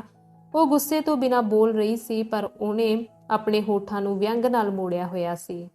ਉਹਨੇ ਉਹਨਾਂ ਦੁਖੀ ਦਿਨਾਂ ਦੀ ਭੂਰੀ ਪੱਟੀ ਖੋਲ੍ਹੀ ਜਿਹੜੀ ਉਹਦੀ ਪਹਿਲੀਆਂ ਦੀ ਜ਼ਿੰਦਗੀ ਸੀ, ਆਪਣੇ ਘਰ ਵਾਲੇ ਵੱਲੋਂ ਪਈਆਂ ਮਾਰਾਂ ਦੱਸਦੀ ਹੋਈ ਉਹਨਾਂ ਦੇ ਨਿਗੂਣੇ ਕਾਰਨਾਂ ਅਤੇ ਉਹਨਾਂ ਨੂੰ ਰੋਕ ਸਕਣ ਦੀ ਆਪਣੀ ਅਸਮਰਥਾ ਉੱਤੇ ਹੈਰਾਨ ਹੁੰਦੀ। ਚੁੱਪਚਾਪ ਉਹਦੀ ਗੱਲ ਸੁਣਦੇ ਹੋਏ ਉਹਨਾਂ ਨੂੰ ਔੜਿਆ ਕਿ ਇੱਕ ਅਜਿਹੇ ਜੀਵ ਦੀ ਜ਼ਿੰਦਗੀ ਪਿੱਛੇ ਜਿਸ ਨੂੰ ਜਾਨਵਰ ਤੋਂ ਕੁਝ ਹੀ ਵੱਧ ਸਮਝਿਆ ਜਾਂਦਾ ਸੀ ਅਤੇ ਜਿਸ ਨੇ ਚੁੱਪਚਾਪ ਆਪਣਾ ਇਹ ਉਲੰਘਣ ਪ੍ਰਵਾਨ ਕਰ ਲਿਆ ਸੀ, ਕਿੰਨੇ ਡੂੰਘੇ ਅਰਥ ਸਨ। ਜਾਪਦਾ ਸੀ ਉਹਦੇ ਮੂੰਹੋਂ ਹਜ਼ਾਰਾਂ ਲੋਕ ਬੋਲ ਰਹੇ ਸਨ। ਜੋ ਕੁਝ ਉਹਦੇ ਨਾਲ ਬੀਤੀ ਸੀ ਸਾਦਾ ਅਤੇ ਸਧਾਰਨ ਸੀ, ਉਨੀ ਹੀ ਸਾਦਾ ਅਤੇ ਸਧਾਰਨ ਜਿੰਨੀ ਇਸ ਧਰਤੀ ਉੱਤੇ ਬਹੁ ਗਿਣਤੀ ਦੀ ਜ਼ਿੰਦਗੀ ਅਤੇ ਉਹਦੀ ਜ਼ਿੰਦਗੀ ਨੇ ਇੱਕ ਚਿੰਨ੍ਹ ਦਾ ਰੂਪ ਧਾਰ ਲਿਆ। ਨਿਕੋਲਾਈ ਨੇ ਆਪਣੀਆਂ ਅਰਕਾਂ ਮੇਜ਼ ਉੱਤੇ ਟਿਕਾਈਆਂ, ਆਪਣਾ ਸਿਰ ਆਪਣੇ ਹੱਥਾਂ ਉੱਤੇ ਰੱਖਿਆ ਅਤੇ ਅੱਖਾਂ ਸੰਗੋੜ ਕੇ ਆਪਣੀ ਐਨਕ ਵਿੱਚੋਂ ਉਹਨੂੰ ਵੇਖਦਾ ਰਿਹਾ। ਸੋਫੀਆ ਆਪਣੀ ਕੁਰਸੀ ਵਿੱਚ ਪਿੱਛੇ ਝੁਕੀ ਹੋਈ ਸੀ, ਕਦੀ-ਕਦੀ ਕੰਬਦੀ ਅਤੇ ਆਪਣਾ ਸਿਰ ਹਿਲਾਉਂਦੀ। ਉਹਦਾ ਮੂੰਹ ਵਧੇਰੇ ਪਤਲਾ ਅਤੇ ਪੀਲਾ ਹੋ ਗਿਆ ਜਾਪਦਾ ਸੀ ਅਤੇ ਉਹਨੇ ਸਿਗਰਟ ਨਾ ਪੀਤੀ। ਇੱਕ ਸਮਾਂ ਸੀ ਜਦੋਂ ਮੈਂ ਆਪਣੇ ਆਪ ਨੂੰ ਅਭਾਗੀ ਸਮਝਦੀ ਸਾਂ, ਸੋਫੀਆ ਨੇ ਨੀਵੀਂ ਪਾਉਂਦੇ ਹੋਏ ਹੌਲੇ ਜਿਹੇ ਕਿਹਾ। ਮੈਨੂੰ ਜਾਪਦਾ ਸੀ ਮੈਂ ਬੇਸੁਰਤੀ ਦੀ ਹਾਲਤ ਵਿੱਚ ਜਿਉਂ ਰਹੀ ਹਾਂ। ਇਹ ਉਦੋਂ ਦੀ ਗੱਲ ਹੈ ਜਦੋਂ ਮੈਂ ਇੱਕ ਅਤ ਨਿੱਕੇ ਕਸਬੇ ਵਿੱਚ ਜਲਾਵਤਨ ਸਾਂ। ਕਰਨ ਲਈ ਮੇਰੇ ਕੋਲ ਕੁਝ ਨਹੀਂ ਸੀ ਅਤੇ ਆਪਣੇ ਤੋਂ ਬਿਨਾਂ ਸੋਚਣ ਲਈ ਕੁਝ ਨਹੀਂ। ਸਮਾਂ ਬਿਤਾਉਣ ਲਈ ਮੈਂ ਆਪਣੇ ਜ਼ਫਰਾਂ ਨੂੰ ਘੜੀ ਮੁੜੀ ਯਾਦ ਕਰਦੀ। ਮੈਂ ਆਪਣੇ ਪਿਤਾ ਨਾਲ, ਜਿਸ ਨੂੰ ਮੈਂ ਪਿਆਰ ਕਰਦੀ ਸਾਂ, ਲੜ ਪਈ ਸਾਂ। ਮੈਨੂੰ ਸਕੂਲੋਂ ਕੱਢ ਦਿੱਤਾ ਗਿਆ ਸੀ ਅਤੇ ਮੈਨੂੰ ਇੱਕ ਭੈੜੀ ਮਿਸਾਲ ਦੇ ਤੌਰ ਤੇ ਪੇਸ਼ ਕੀਤਾ ਜਾਂਦਾ ਸੀ। ਮੈਨੂੰ ਜੇਲ੍ਹ ਸੁੱਟਿਆ ਗਿਆ ਸੀ। ਇੱਕ ਗੂੜੇ ਮਿੱਤਰ ਨੇ ਮੇਰੇ ਨਾਲ ਵਿਸ਼ਵਾਸਘਾਤ ਕੀਤਾ ਸੀ। ਮੇਰਾ ਪਤੀ ਫੜਿਆ ਗਿਆ ਸੀ। ਮੈਨੂੰ ਫਿਰ ਜੇਲ੍ਹ ਵਿੱਚ ਸੁੱਟ ਦਿੱਤਾ ਗਿਆ ਸੀ ਅਤੇ ਜਲਾਵਤਨ ਕੀਤਾ ਗਿਆ ਸੀ। ਫਿਰ ਮੇਰਾ ਪਤੀ ਮਰ ਗਿਆ ਸੀ। ਮੈਨੂੰ ਜਾਪਦਾ ਮੈਂ ਦੁਨੀਆ ਵਿੱਚ ਸਭ ਤੋਂ ਦੁਖੀ ਜੀਵ ਹਾਂ, ਪਰ ਮੇਰੀਆਂ ਸਾਰੀਆਂ ਮੁਸੀਬਤਾਂ ਅਤੇ 10 ਗੁਣਾ ਹੋਰ ਵੀ ਤੇਰੀ ਜ਼ਿੰਦਗੀ ਦੇ 1 ਮਹੀਨੇ ਦੇ ਬਰਾਬਰ ਨਹੀਂ ਹੋ ਸਕਦੀਆਂ। ਪੈਲਾਗੀਆ ਨਿਲੋਵਨਾ, ਤੇਰੀ ਜ਼ਿੰਦਗੀ ਨਿੱਤ ਦਾ ਨਰਕ ਸੀ। ਇੱਕ ਤੋਂ ਪਿੱਛੋਂ ਦੂਜੇ ਵਰੇ ਲੋਕਾਂ ਵਿੱਚ ਅਜਿਹੇ ਕਸ਼ਟ ਸਹਿਣ ਲਈ ਬਲ ਕਿੱਥੋਂ ਆਉਂਦਾ ਹੈ? ਉਹ ਇਹਦੇ ਆਦੀ ਹੋ ਜਾਂਦੇ ਨੇ, ਪੈਲਾਗੀਆ ਨੇ ਹੌਂਕਾ ਲੈ ਕੇ ਕਿਹਾ। ਮੈਨੂੰ ਇਸ ਗੱਲ ਤੇ ਮਾਣ ਸੀ ਕਿ ਮੈਂ ਜ਼ਿੰਦਗੀ ਨੂੰ ਚੰਗੀ ਤਰ੍ਹਾਂ ਸਮਝਦਾ, ਨਿਕੋਲਾਈ ਨੇ ਸੋਚਦੇ ਹੋਏ ਕਿਹਾ। ਪਰ ਇਹਦੇ ਬਾਵਜੂਦ ਜਦੋਂ ਕੋਈ ਮੈਨੂੰ ਅਜਿਹੀ ਸਿੱਧੀ ਝਾਂਤ ਦਿਸਦੀ ਹੈ, ਕਿਤਾਬੀ ਝਾਂਤ ਨਹੀਂ ਤੇ ਨਾ ਹੀ ਮੇਰੇ ਆਪਣੇ ਖੁੱਬੜ ਪ੍ਰਭਾਵ, ਤਾਂ ਇਹ ਨਾਰਕੀ ਜਾਪਦਾ ਹੈ। ਅਤੇ ਨਿੱਕੀਆਂ ਨਿੱਕੀਆਂ ਗੱਲਾਂ ਹੀ ਨਾਰਕੀ ਹੁੰਦੀਆਂ ਨੇ। ਨਿਗੂਣੇ ਛਿੰਨ ਜਿਹੜੇ ਰਲ ਕੇ ਵਰੇ ਬੰਦੇ ਨੇ, ਉਹ ਗੱਲਾਂ ਕਰੀ ਹੀ ਗਏ। ਆਪਣੀ ਹਨੇਰੀ ਜ਼ਿੰਦਗੀ ਦੇ ਸਭਨਾ ਪੱਖਾਂ ਨੂੰ ਲੈਂਦੇ ਮਾਂ ਯਾਦਾਂ ਵਿੱਚ ਲੀਨ ਹੋ ਗਈ। ਬੀਤੇ ਦੇ ਧੁੰਦਲਕੇ ਵਿੱਚੋਂ ਉਹ ਰੋਜ਼ਾਨਾ ਨਿਰਾਦਰੀਆਂ ਖਿੱਚਦੀ ਜਿਨ੍ਹਾਂ ਉਹਦੀ ਜਵਾਨੀ ਨੂੰ ਭਿਆਨਕ ਬਣਾ ਦਿੱਤਾ ਸੀ। ਤੁਹਾਡੇ ਸੌਣ ਦਾ ਵੇਲਾ ਹੋ ਗਿਆ ਤੇ ਮੈਂ ਬੋਲੀ ਜਾਂਦੀ ਵਾਂ, ਅਖੀਰ ਉਹਨੇ ਕਿਹਾ। ਜੋ ਕੁਝ ਕਹਿਣ ਜੋਗੇ ਬੰਦਾ ਉਹ ਸਾਰਾ ਤਾਂ ਕਹਿ ਹੀ ਨਹੀਂ ਸਕਦਾ। ਭਰਾ ਤੇ ਭੈਣ ਚੁੱਪਚਾਪ ਉਸ ਤੋਂ ਵਿਦਿਆ ਹੋਏ। ਜਾਪਦਾ ਸੀ ਨਿਕੋਲਾਈ ਸਦਾ ਨਾਲੋਂ ਵਧੇਰੇ ਝੁਕਿਆ ਸੀ ਅਤੇ ਉਹਨੇ ਉਹਦਾ ਹੱਥ ਖਾਸ ਨਿੱਘ ਨਾਲ ਘੁੱਟਿਆ। ਸੋਫੀਆ ਮਾਂ ਨੂੰ ਉਹਦੇ ਕਮਰੇ ਤੱਕ ਛੱਡਣ ਗਈ। ਸ਼ੁਭ ਰਾਤਰੀ, ਚੰਗੀ ਤਰ੍ਹਾਂ ਆਰਾਮ ਕਰੋ, ਉਹਦੇ ਤੋਂ ਵੱਖ ਹੁੰਦਿਆਂ ਸੋਫੀਆ ਨੇ ਕਿਹਾ। ਉਹਦੀ ਆਵਾਜ਼ ਜਜ਼ਬੇ ਗੁੱਥੀ ਸੀ। ਉਹਦੀਆਂ ਭੂਰੀਆਂ ਅੱਖਾਂ ਪਿਆਰ ਨਾਲ ਮਾਂ ਦੇ ਮੂੰਹ ਉੱਤੇ ਲੱਗੀਆਂ ਹੋਈਆਂ ਸਨ। ਪੈਲਾਗੀਆ ਨੇ ਸੋਫੀਆ ਦਾ ਹੱਥ ਆਪਣੇ ਦੋਹਾਂ ਹੱਥਾਂ ਵਿੱਚ ਲਿਆ। ਸ਼ੁਕਰੀਆ, ਉਹਨੇ ਕਿਹਾ। ਅੰਕ 33ਵਾਂ। ਕੁਝ ਦਿਨ ਪਿੱਛੋਂ ਮਾਂ ਅਤੇ ਸੋਫੀਆ ਗਰੀਬ ਸ਼ਹਿਰਾਨਾਂ ਦੇ ਕੱਪੜੇ ਪਹਿਨੀ ਨਿਕੋਲਾਈ ਦੇ ਸਾਹਮਣੇ ਆਈਆਂ। ਉਹਨਾਂ ਘਸੇ ਹੋਏ ਸੂਤੀ ਕੱਪੜੇ ਅਤੇ ਜੈਕਟਾਂ ਪਹਿਨੀਆਂ ਹੋਈਆਂ ਸਨ। ਉਹਨਾਂ ਦੀਆਂ ਪਿੱਠਾਂ ਉੱਤੇ ਪਿੱਠੂ ਸਨ ਅਤੇ ਹੱਥਾਂ ਵਿੱਚ ਸੋਟੀਆਂ। ਸੋਫੀਆ ਇਹਨਾਂ ਕੱਪੜਿਆਂ ਵਿੱਚ ਨਿਕੇਰੀ ਜਾਪਦੀ ਸੀ ਅਤੇ ਉਹਦਾ ਪੀਲਾ ਮੂੰਹ ਸਦਾ ਨਾਲੋਂ ਵਧੇਰੇ ਗੰਭੀਰ ਜਾਪਦਾ ਸੀ। ਜਦੋਂ ਉਹਨੇ ਉਹਨੂੰ ਵਿਦਿਆ ਕੀਤਾ ਤਾਂ ਨਿਕੋਲਾਈ ਨੇ ਉਹਦਾ ਹੱਥ ਜ਼ੋਰ ਦਾ ਘੁੱਟਿਆ ਤੇ ਇੱਕ ਵਾਰ ਫਿਰ ਮਾਂ ਉਹਨਾਂ ਦੇ ਸਬੰਧਾਂ ਦੀ ਸ਼ਾਂਤ ਸਾਦਗੀ ਤੋਂ ਪ੍ਰਭਾਵਿਤ ਹੋਈ।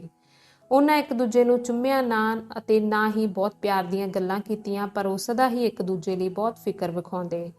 ਜਿੱਥੇ ਉਹ ਰਹਿੰਦੀ ਸੀ ਉੱਥੇ ਲੋਕ ਇੱਕ ਦੂਜੇ ਨੂੰ ਚੁੰਮਦੇ ਰਹਿੰਦੇ ਅਤੇ ਪਿਆਰ ਦੇ ਸ਼ਬਦ ਵਰਤਦੇ ਰਹਿੰਦੇ, ਪਰ ਉਹ ਇੱਕ ਦੂਜੇ ਉੱਤੇ ਕੁੱਤਿਆਂ ਵਾਂਗ ਝਈਆਂ ਲੈਂਦੇ। ਇਸਤਰੀਆਂ ਚੁੱਪਚਾਪ ਸ਼ਹਿਰ ਦੀਆਂ ਸੜਕਾਂ ਉੱਤੇ ਟੁਰਦੀਆਂ ਗਈਆਂ ਅਤੇ ਬਾਹਰ ਖੇਤਾਂ ਵਿੱਚ ਅੱਪੜ ਗਈਆਂ। ਉਹ ਬਰਚੇ ਦੇ ਪੁਰਾਣੇ ਰੁੱਖਾਂ ਦੀਆਂ ਦੋ ਕਤਾਰਾਂ ਵਿਚਕਾਰ ਇੱਕ ਚੌੜੀ ਅਣਪੱਧਰੀ ਸੜਕ ਉੱਤੇ ਨਾਲੋਂ ਨਾਲ ਚੱਲ ਰਹੀਆਂ ਸਨ। ਤੂੰ ਥੱਕ ਤਾਂ ਨਹੀਂ ਜਾਵੇਂਗੀ? ਮਾਂ ਨੇ ਸੋਫੀਆ ਨੂੰ ਪੁੱਛਿਆ। ਆਪਣੇ ਸਮੇਂ ਮੈਂ ਚੋਖਾ ਪੈਂਡਾ ਮਾਰਿਆ, ਮੈਂ ਇਹਦੀ ਆਦੀ ਹਾਂ। ਸੋਫੀਆ ਖੁਸ਼ੀ-ਖੁਸ਼ੀ ਉਹਨੂੰ ਆਪਣੀਆਂ ਇਨਕਲਾਬੀ ਸਰਗਰਮੀਆਂ ਬਾਰੇ ਦੱਸਣ ਲੱਗ ਪਈ, ਜਿਵੇਂ ਉਹ ਆਪਣੇ ਬਚਪਨ ਦੀਆਂ ਸ਼ਰਾਰਤਾਂ ਦੱਸ ਰਹੀ ਹੋਵੇ। ਉਹ ਵੱਖ-ਵੱਖ ਨਾਂ ਅਪਣਾ ਕੇ ਝੂਠਿਆਂ ਦਸਤਾਵੇਜ਼ਾਂ ਦੇ ਸਹਾਰੇ ਰਹਿੰਦੀ ਰਹੀ ਸੀ। ਉਹਨੇ ਸੂਹੀਆਂ ਤੋਂ ਬਚਣ ਲਈ ਭੇਸ ਵਟਾਏ ਸਨ, ਗੈਰ ਕਾਨੂੰਨੀ ਸਾਹਿਤ ਦੇ ਬੰਡਲ ਸ਼ਹਿਰੋ ਸ਼ਹਿਰ ਲੈ ਗਈ ਸੀ, ਜਲਾਵਤਨ ਸਾਥੀਆਂ ਲਈ ਨੱਠਣ ਦਾ ਬੰਦੋਬਸਤ ਕੀਤਾ ਸੀ ਅਤੇ ਉਹਨਾਂ ਨੂੰ ਵਿਦੇਸ਼ੀ ਸ਼ਹਿਰਾਂ ਵਿੱਚ ਲੈ ਗਈ ਸੀ। ਇੱਕ ਵਾਰ ਉਹਨੇ ਆਪਣੇ ਫਲੈਟ ਵਿੱਚ ਖੂਫੀਆ ਛਾਪਾਖਾਨਾ ਰੱਖਿਆ ਸੀ ਅਤੇ ਜਦੋਂ ਜੈਨਡਰਮਾਂ ਨੇ ਇਹ ਲੱਭ ਲਿਆ ਤੇ ਤਲਾਸ਼ੀ ਲੈਣ ਆਏ ਤਾਂ ਉਹ ਮਸਾਂ ਨੌਕਰਾਣੀ ਦਾ ਭੇਸ ਵਟਾ ਸਕੀ ਅਤੇ ਬਚ ਨਿਕਲੀ। ਉਹ ਜੈਨਡਰਮਾਂ ਨੂੰ ਫਾਟਕ ਉੱਤੇ ਮਿਲੀ। ਸਿਆਲ ਦਾ ਠੰਡਾ ਦਿਨ ਸੀ ਅਤੇ ਉਹਨੇ ਪਤਲੇ ਜਿਹੇ ਕੱਪੜੇ ਪਹਿਨੇ ਹੋਏ ਸਨ। ਉਹਨੇ ਸਿਰ ਉੱਤੇ ਸੂਤੀ ਰੁਮਾਲ ਸੀ। ਤੇਲ ਦੀ ਪੀਪੀ ਹੱਥ ਵਿੱਚ ਲਈ ਉਹਨੇ ਸਾਰਾ ਸ਼ਹਿਰ ਗਾਹ ਮਾਰਿਆ, ਜਿਵੇਂ ਉਹ ਮਿੱਟੀ ਦਾ ਤੇਲ ਲੈਣ ਚੱਲੀ ਹੋਵੇ। ਇੱਕ ਹੋਰ ਵਾਰ ਉਹ ਇੱਕ ਓਪਰੇ ਸ਼ਹਿਰ ਕੁਝ ਮਿੱਤਰਾਂ ਨੂੰ ਮਿਲਣ ਅੱਪੜੀ ਸੀ ਅਤੇ ਉਹਨਾਂ ਦੇ ਫਲੈਟ ਦੀਆਂ ਪੌੜੀਆਂ ਚੜ੍ਹਦਿਆਂ ਉਹਨੂੰ ਪਤਾ ਲੱਗਾ ਕਿ ਉੱਥੇ ਤਲਾਸ਼ੀ ਹੋ ਰਹੀ ਸੀ। ਮੁੜਨ ਦਾ ਸਮਾਂ ਨਹੀਂ ਸੀ, ਸੋ ਉਹਨੇ ਦਲੇਰੀ ਨਾਲ ਹੇਠਲੇ ਫਲੈਟ ਦੀ ਘੰਟੀ ਵਜਾਈ ਤੇ ਆਪਣੇ ਸਮਾਨ ਸਮੇਤ ਆਪਣੇ ਅਟੈਚੀ ਨੂੰ ਉਹਨਾਂ ਅਣਜਾਣੇ ਲੋਕਾਂ ਦੇ ਸਿਰ ਮੜ ਦਿੱਤਾ। ਜੇ ਚਾਹੋ ਤਾਂ ਤੁਸੀਂ ਮੈਨੂੰ ਪੁਲਿਸ ਦੇ ਹਵਾਲੇ ਕਰ ਸਕਦੇ ਹੋ, ਪਰ ਮੇਰਾ ਉੱਕਾ ਹੀ ਖਿਆਲ ਨਹੀਂ ਕਿ ਤੁਸੀਂ ਅਜਿਹਾ ਕਰੋਗੇ।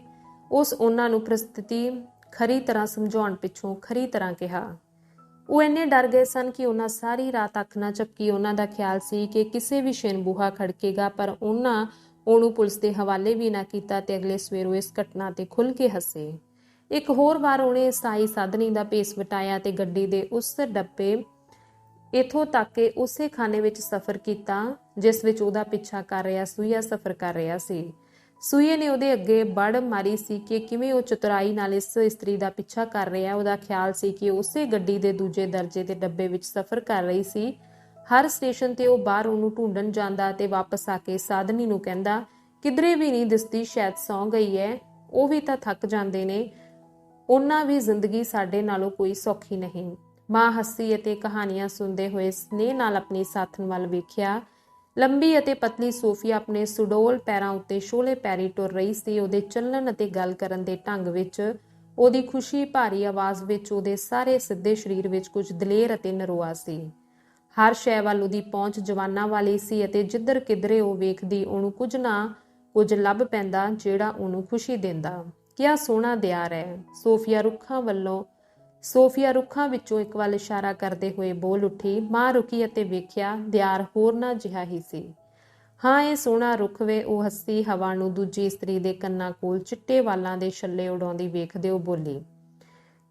ਚੰਡੋਲ। ਸੋਫੀਆ ਦੀਆਂ ਸਲੇਟੀ ਅੱਖਾਂ ਕੋਮਲਤਾ ਨਾਲ ਚਮਕਣ ਲੱਗ ਪਈਆਂ ਅਤੇ ਉਹਦਾ ਸਾਰਾ ਸਰੀਰ ਖਰੇ ਆਕਾਸ਼ ਵਿੱਚ ਗੂੰਜਦੇ ਅਦਿੱਖ ਸੰਗੀਤ ਵੱਲ ਝੁਕਿਆ। ਕਈ ਵਾਰ ਉਹਦਾ ਸ਼ੋਲਾ ਸਰੀਰ ਕੋਈ ਜੰਗਲੀ ਫੁੱਲ ਤੋੜਨ ਲਈ ਝੁਕਦਾ, ਜਿਸ ਦੀਆਂ ਕੰਬਦੀਆਂ ਪੱਤੀਆਂ ਨੂੰ ਉਹ ਕੋਈ ਧੁਨ ਗੁਣਗੁਣਾਉਂਦੀ ਹੋਈ ਆਪਣੀਆਂ ਸ਼ੋਲੀਆਂ ਪਤਲੀਆਂ ਉਂਗਲਾਂ ਨਾਲ ਪਲੋਸਦੀ।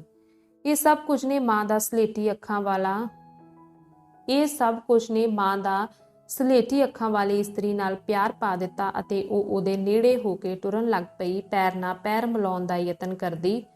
ਪਰ ਕਈ ਵਾਰ ਸੋਫੀਆ ਤਿੱਖੀ ਤਰ੍ਹਾਂ ਗੱਲ ਕਰਦੀ ਅਤੇ ਮਾਂ ਨੂੰ ਇਸ ਉੱਤੇ ਦੁੱਖ ਹੁੰਦਾ। ਰਿਬਨ ਨੂੰ ਇਹ ਚੰਗੀ ਨਹੀਂ ਲੱਗਣੀ, ਉਹ ਫਿਕਰਮੰਦੀ ਨਾਲ ਸੋਚਦੇ। ਪਰ ਅਗਲੇ ਹੀ ਛਿਣ ਸੋਫੀਆ ਫਿਰ ਨਿੱਘ ਅਤੇ ਸਾਦਗੀ ਨਾਲ ਬੋਲ ਰਹੀ ਹੁੰਦੀ ਅਤੇ ਮਾਂ ਮੁਸਕਰਾਉਂਦੀ ਹੋਈ ਉਹਦੇ ਵੱਲ ਤੱਕਦੀ। ਤੂੰ ਹਜੇ ਵੀ ਕਿੰਨੀ ਜਵਾਨ ਹੈ, ਉਹਨੇ ਹੌਂਕਾ ਲੈ ਕੇ ਕਿਹਾ। ਬੱਤੀਆਂ ਦੀ ਤਾਂ ਮੈਂ ਹੋ ਗਈ ਹਾਂ, ਸੋਫੀਆ ਕੂਕੀ। ਪੈਲਾਗੀਆ ਮੁਸਕਰਾਈ। ਮੇਰਾ ਮਤਲਬ ਇਹ ਨਹੀਂ ਸੀ। ਤੇਰੀ ਦਿੱਖ ਤੋਂ ਮੈਂ ਤੈਨੂੰ 2-4 ਵਰ੍ਹੇ ਵਡੇਰੀ ਹੀ ਸਮਝਣਾ ਸੀ, ਪਰ ਜਦੋਂ ਮੈਂ ਤੇਰੀਆਂ ਗੱਲਾਂ ਸੁਣਦੀ ਵਾਂ ਤੇ ਤੇਰੀਆਂ ਅੱਖਾਂ ਵਿੱਚ ਝਾਕਦੀ ਵਾਂ ਤਾਂ ਮੈਂ ਹਮੇਸ਼ਾ ਹੈਰਾਨ ਹੁੰਦੀ ਵਾਂ।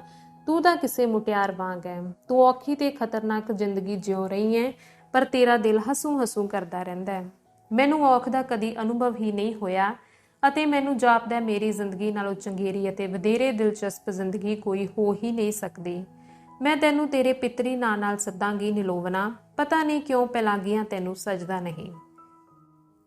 ਜਿਵੇਂ ਤੇਰਾ ਜੀ ਕਰੇ ਸੱਦ, ਮਾਂ ਨੇ ਸੋਚਦੇ ਹੋਏ ਕਿਹਾ। ਜਿਵੇਂ ਤੇਰਾ ਜੀ ਕਰੇ। ਮੈਂ ਤੇਰੇ ਵੱਲ ਵੇਖਦੀ ਅਤੇ ਸੁਣਦੀ ਰਹਿੰਦੀ ਵਾਂ ਤੇ ਆਪਣੀਆਂ ਸੋਚਾਂ ਵਿੱਚ ਡੁੱਬੀ ਰਹਿੰਦੀ ਵਾਂ।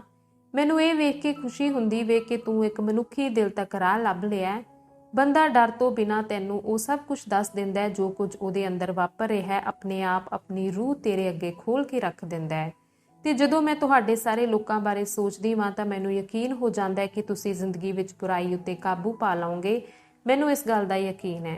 ਅਸੀਂ ਕਾਬੂ ਪਾ ਲਵਾਂਗੇ ਕਿਉਂਕਿ ਅਸੀਂ ਕਿਰਤੀ ਸ਼੍ਰੇਣੀ ਨਾਲ ਇੱਕ ਹਾਂ, ਸੋਫੀਆ ਨੇ ਉੱਚੇ ਭਰੋਸੇ ਨਾਲ ਕਿਹਾ। ਉਹਨਾਂ ਵਿੱਚ ਇੱਕ ਮਹਾਨ ਸ਼ਕਤੀ ਲੁਕੀ ਹੋਈ ਹੈ। ਉਹਨਾਂ ਨਾਲ ਹੁੰਦਿਆਂ ਬੰਦਾ ਸਭ ਕੁਝ ਕਰ ਸਕਦਾ ਹੈ। ਅਸਾਂ ਤਾਂ ਉਹਨਾਂ ਨੂੰ ਉਹਨਾਂ ਦੇ ਸਮਰੱਥਾ ਦੀ ਸੋਝੀ ਹੀ ਦਿਵਾਉਣੀ ਹੈ ਤਾਂ ਜੋ ਉਹ ਵਿਕਾਸ ਕਰਨ ਲਈ ਆਜ਼ਾਦ ਹੋਣ। ਉਹਦੀ ਗੱਲ ਨੇ ਮਾਂ ਦੇ ਦਿਲ ਵਿੱਚ ਮਿਲੇ ਜੁਲੇ ਜਜ਼ਬਿਆਂ ਨੂੰ ਜਨਮ ਦਿੱਤਾ। ਪਤਾ ਨਹੀਂ ਕਿਉਂ ਉਹਨੂੰ ਬੁਰਾ ਨਾ ਲੱਗਣ ਵਾਲੇ ਮਿੱਤਰਾਂ ਵਾਲੇ ਢੰਗ ਨਾਲ ਸੋਫੀਆ ਉੱਤੇ ਤਰਸ ਆਉਣ ਲੱਗ ਪਿਆ ਅਤੇ ਉਹਦਾ ਜੀ ਕੀਤਾ ਕਿ ਉਹ ਉਹਨੂੰ ਹੋਰ ਤਰ੍ਹਾਂ ਦੇ ਵਧੇਰੇ ਸਾਦੇ ਲਫ਼ਜ਼ ਬੋਲਦੇ ਸੁਣੇ। ਤੁਹਾਨੂੰ ਤੁਹਾਡੇ ਯਤਨਾਂ ਦਾ ਫਲ ਕੌਣ ਕਦੀ ਦੇਵੇਗਾ? ਉਹਨੇ ਹੌਲੀ ਜਿਹੀ ਅਤੇ ਸੋਗੀ ਢੰਗ ਨਾਲ ਪੁੱਛਿਆ। ਸਾਨੂੰ ਤਾਂ ਪਹਿਲਾਂ ਹੀ ਫਲ ਮਿਲ ਚੁੱਕਿਆ, ਸੋਫੀਆ ਨੇ ਜਵਾਬ ਦਿੱਤਾ ਅਤੇ ਮਾਂ ਨੂੰ ਜਾਪਿਆ ਕਿ ਉਹਦੀ ਆਵਾਜ਼ ਵਿੱਚ ਮਾਣ ਸੀ। ਅਸੀਂ ਜ਼ਿੰਦਗੀ ਦਾ ਅਜਿਹਾ ਢੰਗ ਢੂੰਡ ਲਿਆ ਹੈ ਜਿਹੜਾ ਸਾਨੂੰ ਰਾਸ ਆਉਂਦਾ ਹੈ। ਅਸੀਂ ਰੂਹ ਦੀਆਂ ਪੂਰੀਆਂ ਸ਼ਕਤੀਆਂ ਨਾਲ ਜਿਉ ਰਹੇ ਹਾਂ। ਅਸੀਂ ਜ਼ਿੰਦਗੀ ਤੋਂ ਹੋਰ ਕੀ ਮੰਗ ਸਕਦੇ ਹਾਂ? ਮਾਂ ਨੇ ਉਹਦੇ ਵੱਲ ਵੇਖਿਆ ਤੇ ਆਪਣੀਆਂ ਅੱਖਾਂ ਨੀਵੀਆਂ ਪਾ ਲਈਆਂ। ਉਹ ਇੱਕ ਵਾਰ ਫਿਰ ਸੋਚ ਰਹੀ ਸੀ ਉਹ ਰਿਬਨ ਨੂੰ ਚੰਗੀ ਨਹੀਂ ਲੱਗਣੀ।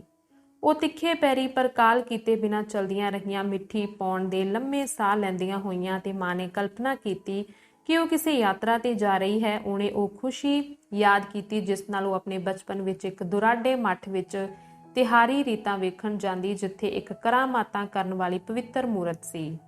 ਕਦੀ-ਕਦੀ ਸੋਫੀਆ ਨਿੰਮੀ ਸੁਰੀਲੀ ਆਵਾਜ਼ ਵਿੱਚ ਅਸਮਾਨ ਬਾਰੇ ਜਾਂ ਪਿਆਰ ਬਾਰੇ ਕੋਈ ਨਵਾਂ ਗੀਤ ਗਾਉਂਦੀ ਜਾਂ ਕਦੀ-ਕਦੀ ਉਹ ਖੇਤਾਂ ਅਤੇ ਜੰਗਲਾਂ ਅਤੇ ਵੋਲਗਾ ਬਾਰੇ ਨਜ਼ਮਾਂ ਸੁਣਾਉਂਦੀ ਅਤੇ ਮਾਂ ਸੁਣਦੀ ਅਤੇ ਮੁਸਕਰਾਉਂਦੀ।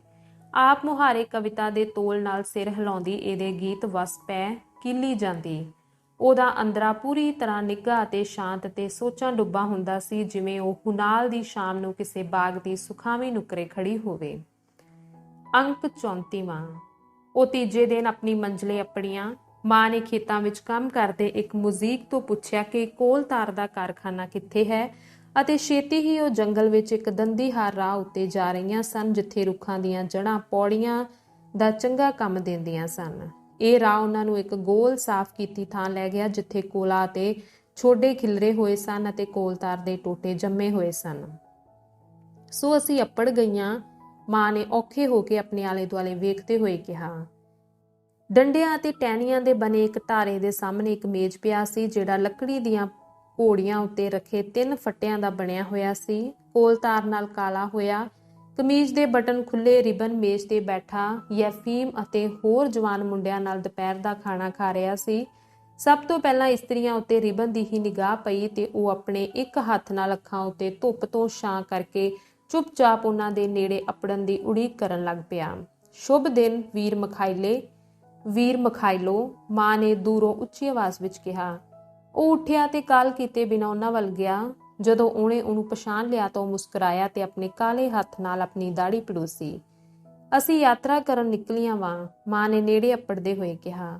ਸੋ ਮੈਂ ਸੋਚਿਆ ਥੋੜੀ ਦੇਰ ਤੇਰੇ ਕੋਲ ਠਹਿਰ ਕੇ ਵੇਖ ਲਵਾਂ ਤੇਰਾ ਕੀ ਹਾਲ ਚਾਲ ਹੈ। ਇਹ ਮੇਰੀ ਸਹੇਲੀ ਹੈ, ਉਹਦਾ ਨਾਂ ਅੰਨਾ ਵੇ। ਆਪਣੀ ਚਤੁਰਾਈ ਤੇ ਮਾਣ ਕਰਦਿਆਂ ਉਹਨੇ ਕਾਣੀ ਅੱਖ ਨਾਲ ਸੋਫੀਆ ਦੇ ਮੂੰਹ ਵੱਲ ਵੇਖਿਆ ਜਿਹੜਾ ਕਰੜਾ ਅਤੇ ਗੰਭੀਰ ਸੀ।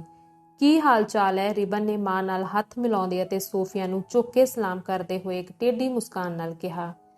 ਝੂਠ ਨਾ ਬੋਲ, ਹੁਣ ਤੂੰ ਸ਼ਹਿਰ ਵਿੱਚ ਨਹੀਂ, ਇੱਥੇ ਝੂਠਾਂ ਦੀ ਲੋੜ ਨਹੀਂ, ਸਾਰੇ ਸਾਡੇ ਆਪਣੇ ਬੰਦੇ ਨੇ।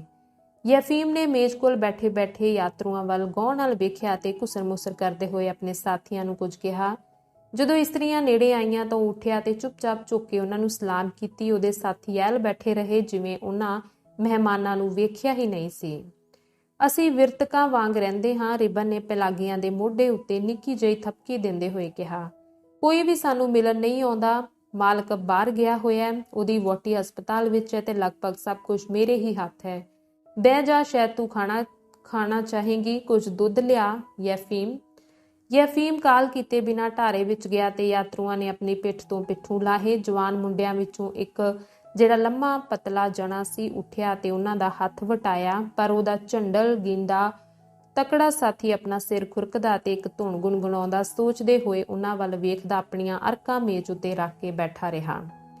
ਕੋਲਤਾਰ ਅਤੇ ਗਲ ਰਹੇ ਪੱਤਿਆਂ ਦੀ ਤਿੱਖੀ ਬੋ ਨੇ ਇਸਤਰੀਆਂ ਦੇ ਸਿਰ ਚਕਰਾ ਦਿੱਤੇ। ਇਹਦਾ ਨਾਮ ਯਾਕੂਬ ਹੈ, ਰਿਬਨ ਨੇ ਲੰਮੇ ਜਣੇ ਵੱਲ ਇਸ਼ਾਰਾ ਕਰਦੇ ਹੋਏ ਕਿਹਾ, ਅਤੇ ਇਹ ਦੂਜਾ ਇਗਨਾਤ ਏ। ਸੋ ਤੇਰੇ ਪੁੱਤਰ ਦਾ ਕੀ ਹਾਲ ਹੈ? ਉਹ ਤਾਂ ਜੇਲ੍ਹ ਵਿੱਚ ਏ। ਮਾਂ ਨੇ ਹੌਂਕਾ ਲੈ ਕੇ ਕਿਹਾ। ਫਿਰ ਰਿਬਨ ਚੁੱਕਿਆ, ਉਹ ਜ਼ਰੂਰ ਉਹਨੂੰ ਚੰਗੀ ਲੱਗੀ ਹੋਣੀ ਏ। ਇਗਨਾਤ ਨੇ ਗਾਣਾ ਬੰਦ ਕਰ ਦਿੱਤਾ ਤੇ ਯਾਕੂਬ ਨੇ ਮਾਂ ਦੇ ਹੱਥੋਂ ਸੋਟੀ ਫੜੀ। ਬਹਿ ਜਾ, ਉਹਨੇ ਕਿਹਾ।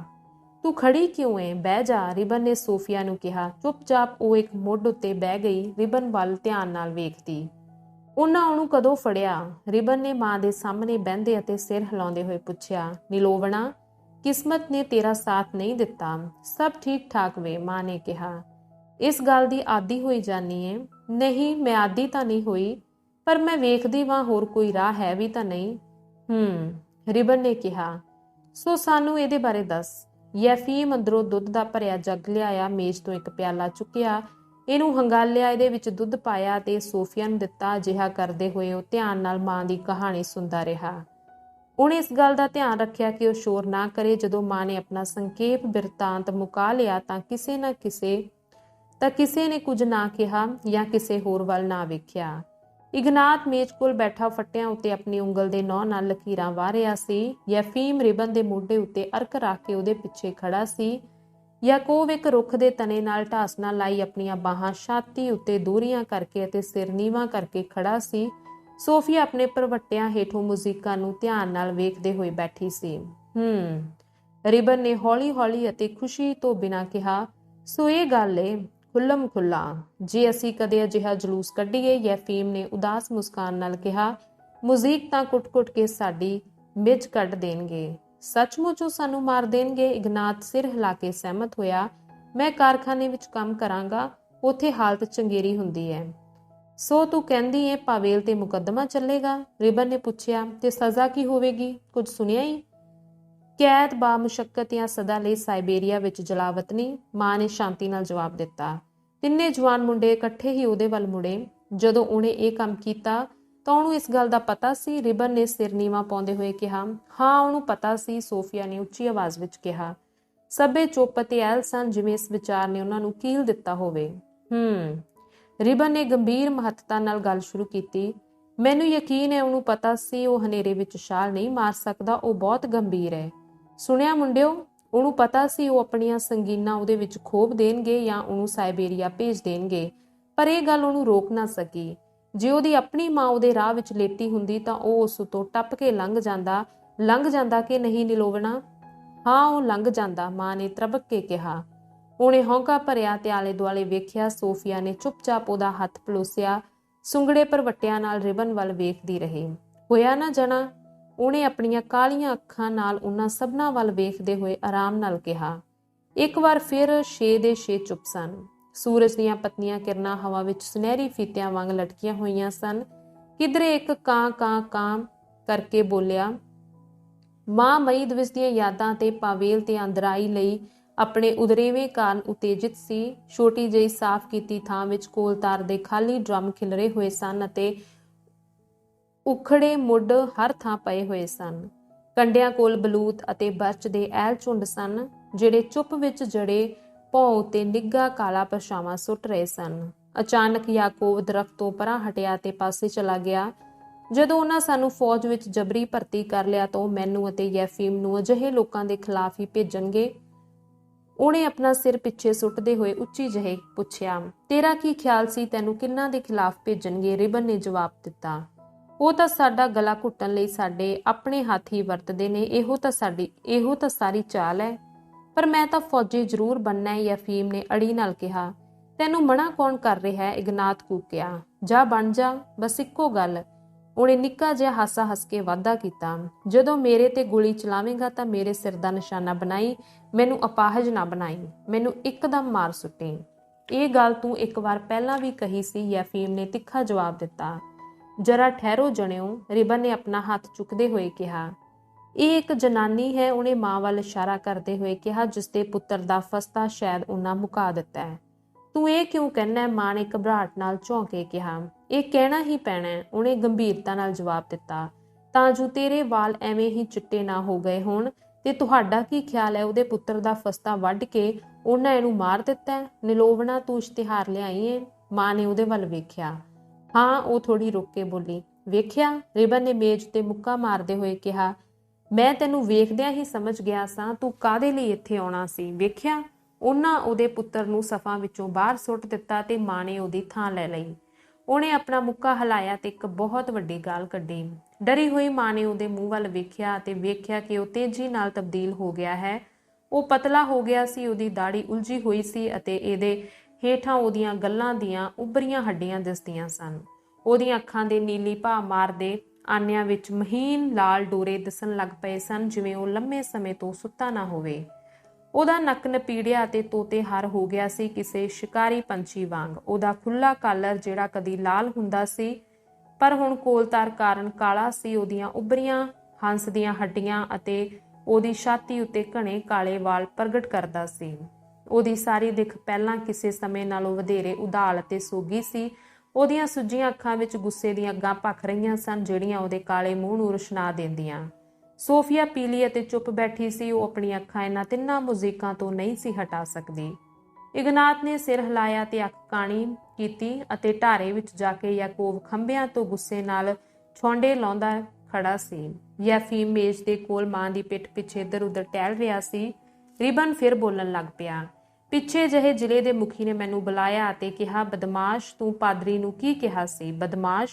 ਮੈਂ ਕਿਹਾ, ਮੈਂ 10 ਨੋਹਾਂ ਦੀ ਕਿਰਤ ਨਾਲ ਰੋਜੀ ਕਮਾਉਂਦਾ ਤੇ ਮੈਂ ਕੋਈ ਨੁਕਸਾਨ ਨਹੀਂ ਕਰਦਾ। ਉਹ ਮੇਰੇ ਤੇ ਗਰਜਿਆ, ਮੇਰੇ ਦੰਦਾਂ ਵਿੱਚ ਇੱਕ ਜੜੀ ਅਤੇ ਉਹਨਾਂ ਮੈਨੂੰ 3 ਦਿਨ ਕੈਦ ਰੱਖਿਆ। ਸੋ ਤੁਸੀਂ ਆਮ ਜਨਤਾ ਨਾਲ ਇਉਂ ਗੱਲ ਕਰਦੇ ਹੋ ਹੈਂ?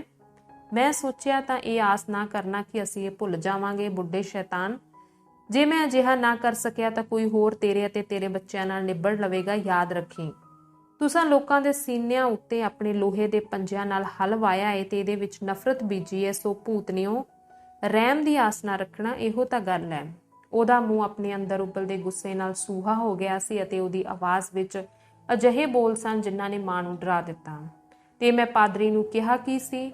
ਉਹਨੇ ਵਧੇਰੇ ਠੰਮੇ ਨਾਲ ਗੱਲ ਜਾਰੀ ਰੱਖੀ। ਇੱਕ ਵਾਰ ਪਿੰਡ ਦਾ ਆਪਣਾ ਚੱਕਰ ਪੂਰਾ ਕਰਕੇ ਉਹ ਬੈਠਾ ਹੋਇਆ ਕੁਝ ਮੁਜ਼ੀਕਾਂ ਨਾਲ ਗੱਲਾਂ ਕਰ ਰਿਹਾ ਸੀ।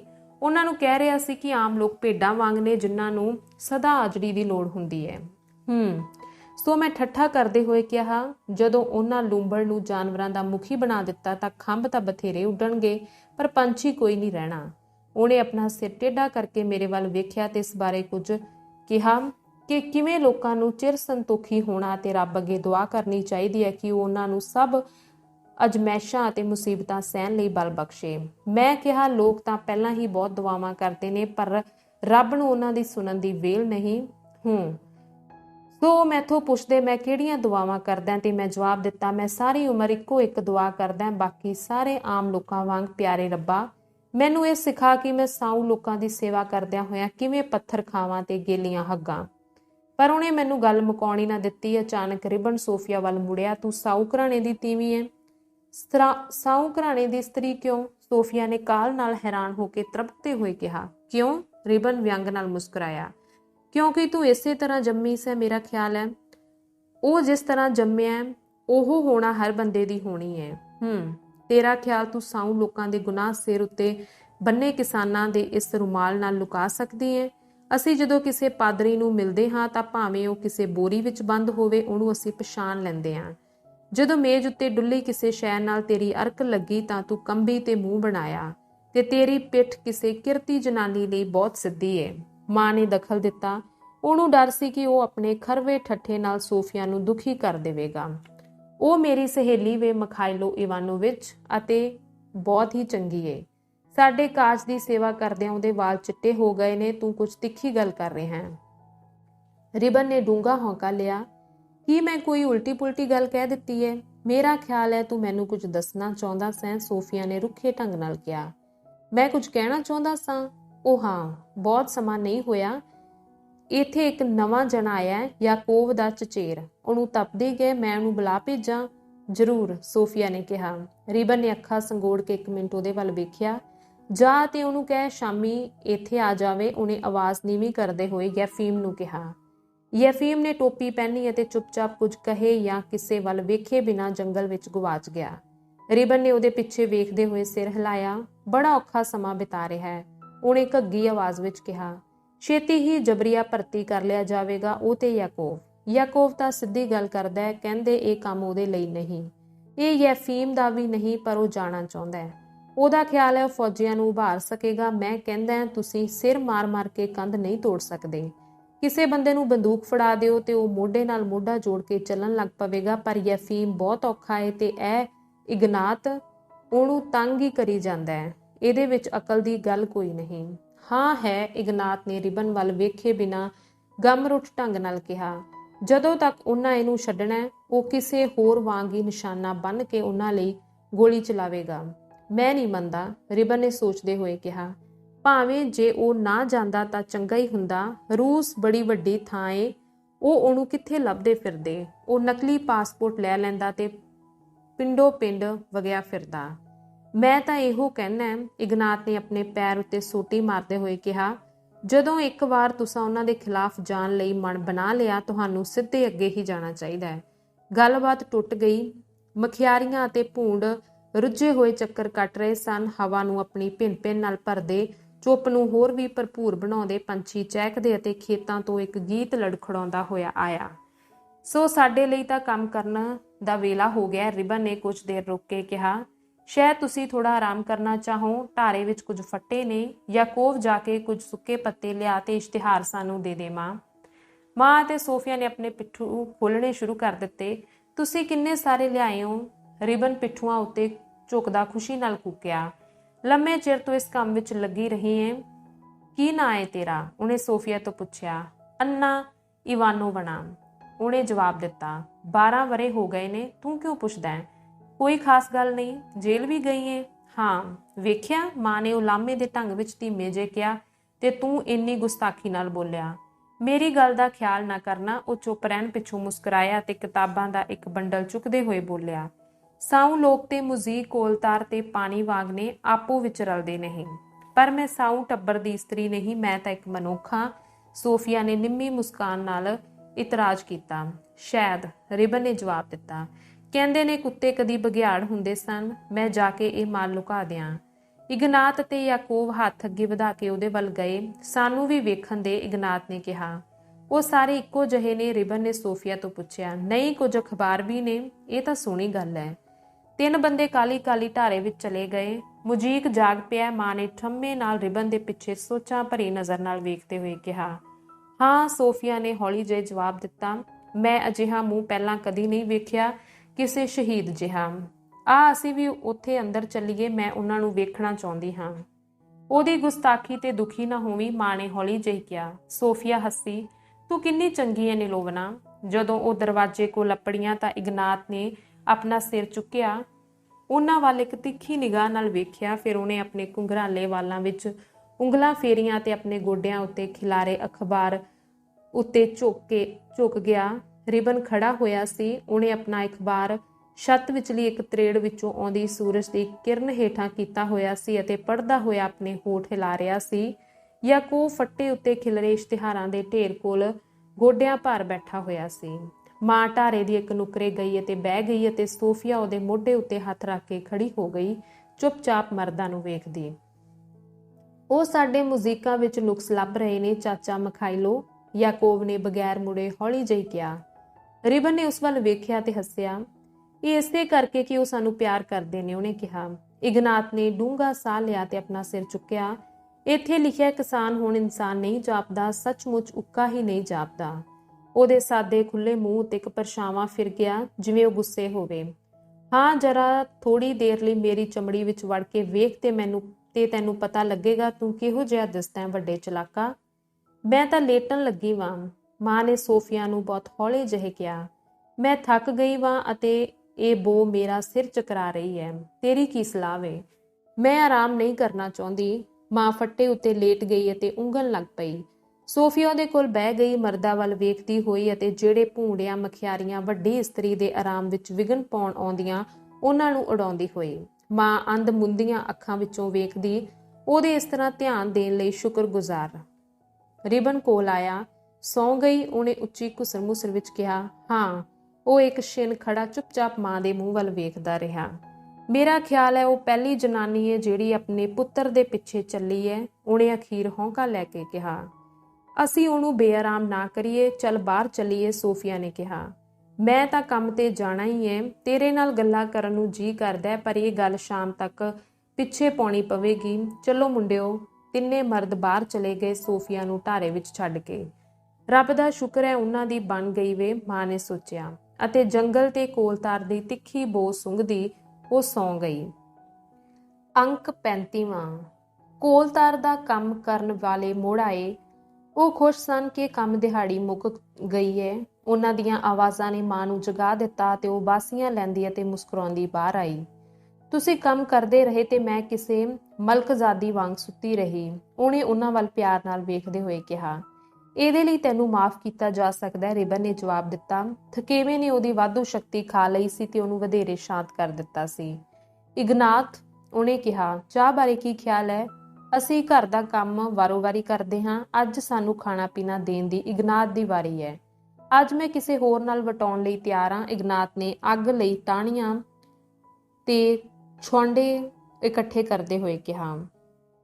ਤੂੰ ਇਕੱਲਾ ਹੀ ਨਹੀਂ ਜਿਸ ਦਾ ਜੀ ਪ੍ਰਾਹੁਣਿਆਂ ਨਾਲ ਰਹਿਣ ਨੂੰ ਕਰਦਾ ਹੈ, ਯੈਫੀਮ ਨੇ ਸੋਫੀਆ ਦੇ ਨਾਲ ਬਹਿੰਦੇ ਹੋਏ ਜਵਾਬ ਦਿੱਤਾ। ਮੈਂ ਤੇਰਾ ਹੱਥ ਵਟਾਉਣਾ ਹੈ, ਇਗਨਾਤ, ਯਾਕੋਬ ਨੇ ਕਿਹਾ। ਉਹ ਢਾਰੇ ਵਿੱਚ ਗਿਆ ਤੇ ਇੱਕ ਡਬਲ ਰੋਟੀ ਲੈ ਆਇਆ, ਜਿਸ ਨੂੰ ਉਹਨੇ ਟੋਟਿਆਂ ਵਿੱਚ ਕੱਟਿਆ ਤੇ ਮੇਜ਼ ਉੱਤੇ ਰੱਖ ਦਿੱਤਾ। ਸੁਣੋ, ਯੈਫੀਮ ਨੇ ਕਿਹਾ, ਕੋਈ ਖੰਘ ਰਿਹਾ ਹੈ? ਰਿਬਨ ਨੇ ਕੰਨ ਖੜੇ ਕੀਤੇ ਅਤੇ ਸਿਰ ਹਿਲਾਇਆ। ਇਹ ਉਹ ਏ, ਜਿਉਂ ਦੀ ਸ਼ਹਾਦਤ ਆ ਰਹੀ ਹੈ, ਉਹਨੇ ਸੋਫੀਆ ਨੂੰ ਸਮਝਾਇਆ। ਜੇ ਮੇਰਾ ਵਸ ਚੱਲੇ ਤਾਂ ਮੈਂ ਉਹਨੂੰ ਸ਼ਹਿਰੋ ਸ਼ਹਿਰ ਲਿਜਾਵਾਂ ਅਤੇ ਮੰਡੀਆਂ ਵਿੱਚ ਲੋਕਾਂ ਨੂੰ ਵਿਖਾਵਾਂ, ਤਾਂ ਜੋ ਸਭ ਲੋਕ ਉਹਦੀ ਗੱਲ ਸੁਣ ਸਕਣ। ਉਹ ਸਦਾ ਇੱਕੋ ਗੱਲ ਦੁਹਰਾਉਂਦੇ, ਪਰ ਇਹ ਇੱਕ ਅਜਿਹੀ ਗੱਲ ਹੈ ਜਿਸ ਬਾਰੇ ਸਭਨਾਂ ਨੂੰ ਪਤਾ ਹੋਣਾ ਚਾਹੀਦਾ ਹੈ। ਧੁੰਦਲਕਾ ਅਤੇ ਚੁੱਪ ਗਹਿਰੇ ਹੋ ਗਏ। ਲੋਕਾਂ ਦੀਆਂ ਆਵਾਜ਼ਾਂ ਨਰਮ ਹੋ ਗਈਆਂ। ਸੋਫੀਆ ਅਤੇ ਮਾਂ ਮਰਦਾਂ ਵੱਲ ਵੇਖਦੀਆਂ ਰਹੀਆਂ। ਉਹ ਸਾਰੇ ਹੌਲੀ-ਹੌਲੀ ਬੋਝਲ ਢੰਗ ਨਾਲ ਕਿਸੇ ਅਜੀਬ ਥਕੇਵੇਂ ਨਾਲ ਹਿਲਦੇ ਜੁਲਦੇ ਅਤੇ ਆਪਣੀ ਵਾਰੀ ਉਹ ਵੀ ਇਸਤਰੀਆਂ ਨੂੰ ਵੇਖ ਰਹੇ ਸਨ। ਜੰਗਲ ਵਿੱਚੋਂ ਸੋਟੀ ਦਾ ਸਹਾਰਾ ਲਈ ਇੱਕ ਲੰਮਾ ਝੁਕਿਆ ਸਰੀਰ ਆਇਆ। ਉਹਦਾ ਭਰੜਾਇਆ ਸਾਹ ਦੂਰੋਂ ਸੁਣਾਈ ਦਿੰਦਾ ਸੀ। ਮੈਂ ਆ ਗਿਆ, ਉਹਨੇ ਕਿਹਾ ਤੇ ਉਹਨੂੰ ਖੰਘ ਦਾ ਦੌਰਾ ਪੈ ਗਿਆ। ਉਹਨੇ ਭੌਂ ਤੱਕ ਲੰਮਾ ਕੱਸਿਆ ਹੋਇਆ ਕੋਟ ਪਹਿਨਿਆ ਹੋਇਆ ਸੀ। ਉਹਦੇ ਫਿੱਸੇ ਗੋਲ ਹੈਟ ਹੇਠੋਂ ਸਿੱਧੇ ਪੀਲੇ ਵਾਲਾਂ ਦੀਆਂ ਲਿਟਾਂ ਢਿੱਲੀਆਂ ਚਮਕ ਰਹੀਆਂ ਸਨ। ਉਹਦਾ ਹੱਡਲ ਪੀਲਾ ਮੂੰਹ ਕੱਕੀ ਦਾੜੀ ਨਾਲ ਕੱਜਿਆ ਹੋਇਆ ਸੀ। ਉਹਦੇ ਹੋਠ ਹਮੇਸ਼ਾ ਖੁੱਲੇ ਰਹਿੰਦੇ ਅਤੇ ਉਹਦੀਆਂ ਅੱਖਾਂ ਜਿਹੜੇ ਕਾਲੇ ਟੋਇਆਂ ਵਿੱਚ ਧਸ ਗਈਆਂ ਸਨ, ਉਹਨਾਂ ਵਿੱਚੋਂ ਤਪੀਆਂ ਹੋਈਆਂ ਲਿਸ਼ਕ ਰਹੀਆਂ ਸਨ। ਮੈਂ ਸੁਣਿਆ ਤੁਸੀਂ ਕਿਤਾਬਾਂ ਲਿਆਏ ਹੋ। ਜਦੋਂ ਰਿਬਨ ਨੇ ਸੋਫੀਆ ਨਾਲ ਵਾਕਫੀ ਕਰਵਾਈ ਤਾਂ ਉਹਨੇ ਕਿਹਾ। ਹਾਂ, ਉਹ ਬੋਲੀ, ਸ਼ੁਕਰੀਆ ਸਭਨਾਂ ਲੋਕਾਂ ਵੱਲੋਂ। ਹਜੇ ਉਹ ਸੱਚ ਨਹੀਂ ਸਮਝ ਸਕਦੇ, ਪਰ ਮੈਂ ਜਿਹੜਾ ਸੱਚ ਜਾਣਦਾ ਹਾਂ ਤੁਹਾਡਾ ਧੰਨਵਾਦ ਕਰਦਾ ਉਹਨਾਂ ਵੱਲੋਂ। ਉਹ ਕਾਲੇ ਸਾਹ ਲੈ ਰਿਹਾ ਸੀ, ਤਿੱਖੇ ਖਿੱਚਵੇਂ ਸਾਹ। ਉਹਦੀ ਆਵਾਜ਼ ਟੁੱਟ ਜਾਂਦੀ ਅਤੇ ਉਹਦੀਆਂ ਹੱਡਲ ਉਂਗਲਾਂ ਕੋਟ ਦੇ ਬਟਨ ਬੰਦ ਕਰਨ ਦਾ ਯਤਨ ਕਰਦੀਆਂ ਉਹਦੇ ਸੀਨੇ ਉੱਤੇ ਫਿਰਦੀਆਂ।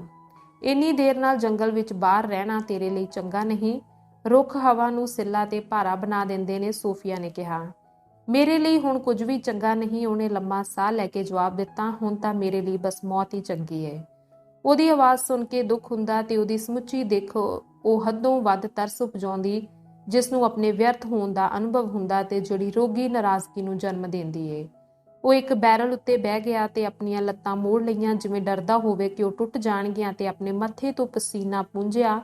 ਉਹਦੇ ਵਾਲ ਸੁੱਕੇ ਅਤੇ ਬੇਜਾਨ ਲਟਕ ਰਹੇ ਸਨ। ਅੱਗ ਭੜਕੀ, ਹਰ ਸ਼ੈ ਉਛਲੀ ਅਤੇ ਕੰਬੀ। ਝੁਲਸੇ ਪਰਛਾਵੇਂ ਡਰੇ ਹੋਏ ਜੰਗਲ ਵਿੱਚ ਨੱਠ ਗਏ ਅਤੇ ਅੱਗ ਦੇ ਉੱਤੇ ਇਗਨਾਤ ਦਾ ਗੋਲ ਮੂੰਹ ਪਲਮਿਆ। ਅੱਗ ਬੁਝ ਗਈ। ਧੂੰ ਦੀ ਬੋ ਆਈ। ਹੌਲੀ-ਹੌਲੀ ਖਾਲੀ ਕੀਤੀ ਥਾਂ ਹਨੇਰੇ ਅਤੇ ਖਾਮੋਸ਼ੀ ਨਾਲ ਭਰ ਗਈ। ਬਿਮਾਰ ਆਦਮੀ ਦੀ ਕਹਾਣੀ ਸੁਣਨ ਲਈ ਯਤਨ ਨਾਲ ਖਿੱਚੀ ਹੋਈ। ਮੈਂ ਹਜੇ ਵੀ ਆਮ ਲੋਕਾਂ ਦੇ ਕੰਮ ਆ ਸਕਦਾ, ਇੱਕ ਘੋਰ ਜੁਰਮ ਦੀ ਜਿਉਂਦੀ ਸ਼ਹਾਦਤ ਦੇ ਤੌਰ ਤੇ। ਜਰਾ ਮੇਰੇ ਵੱਲ ਵੇਖੋ, ਮੈਂ 28 ਦਾ ਵਾਂ, ਪਰ ਮੈਂ ਮਰ ਰਿਹਾ। 10 ਸਾਲ ਹੋਏ ਮੈਂ ਸਾਹ ਲਏ ਬਿਨਾਂ 12 ਪੂੰਡ ਭਾਰ ਚੁੱਕ ਲੈਂਦਾ ਸਾਂ।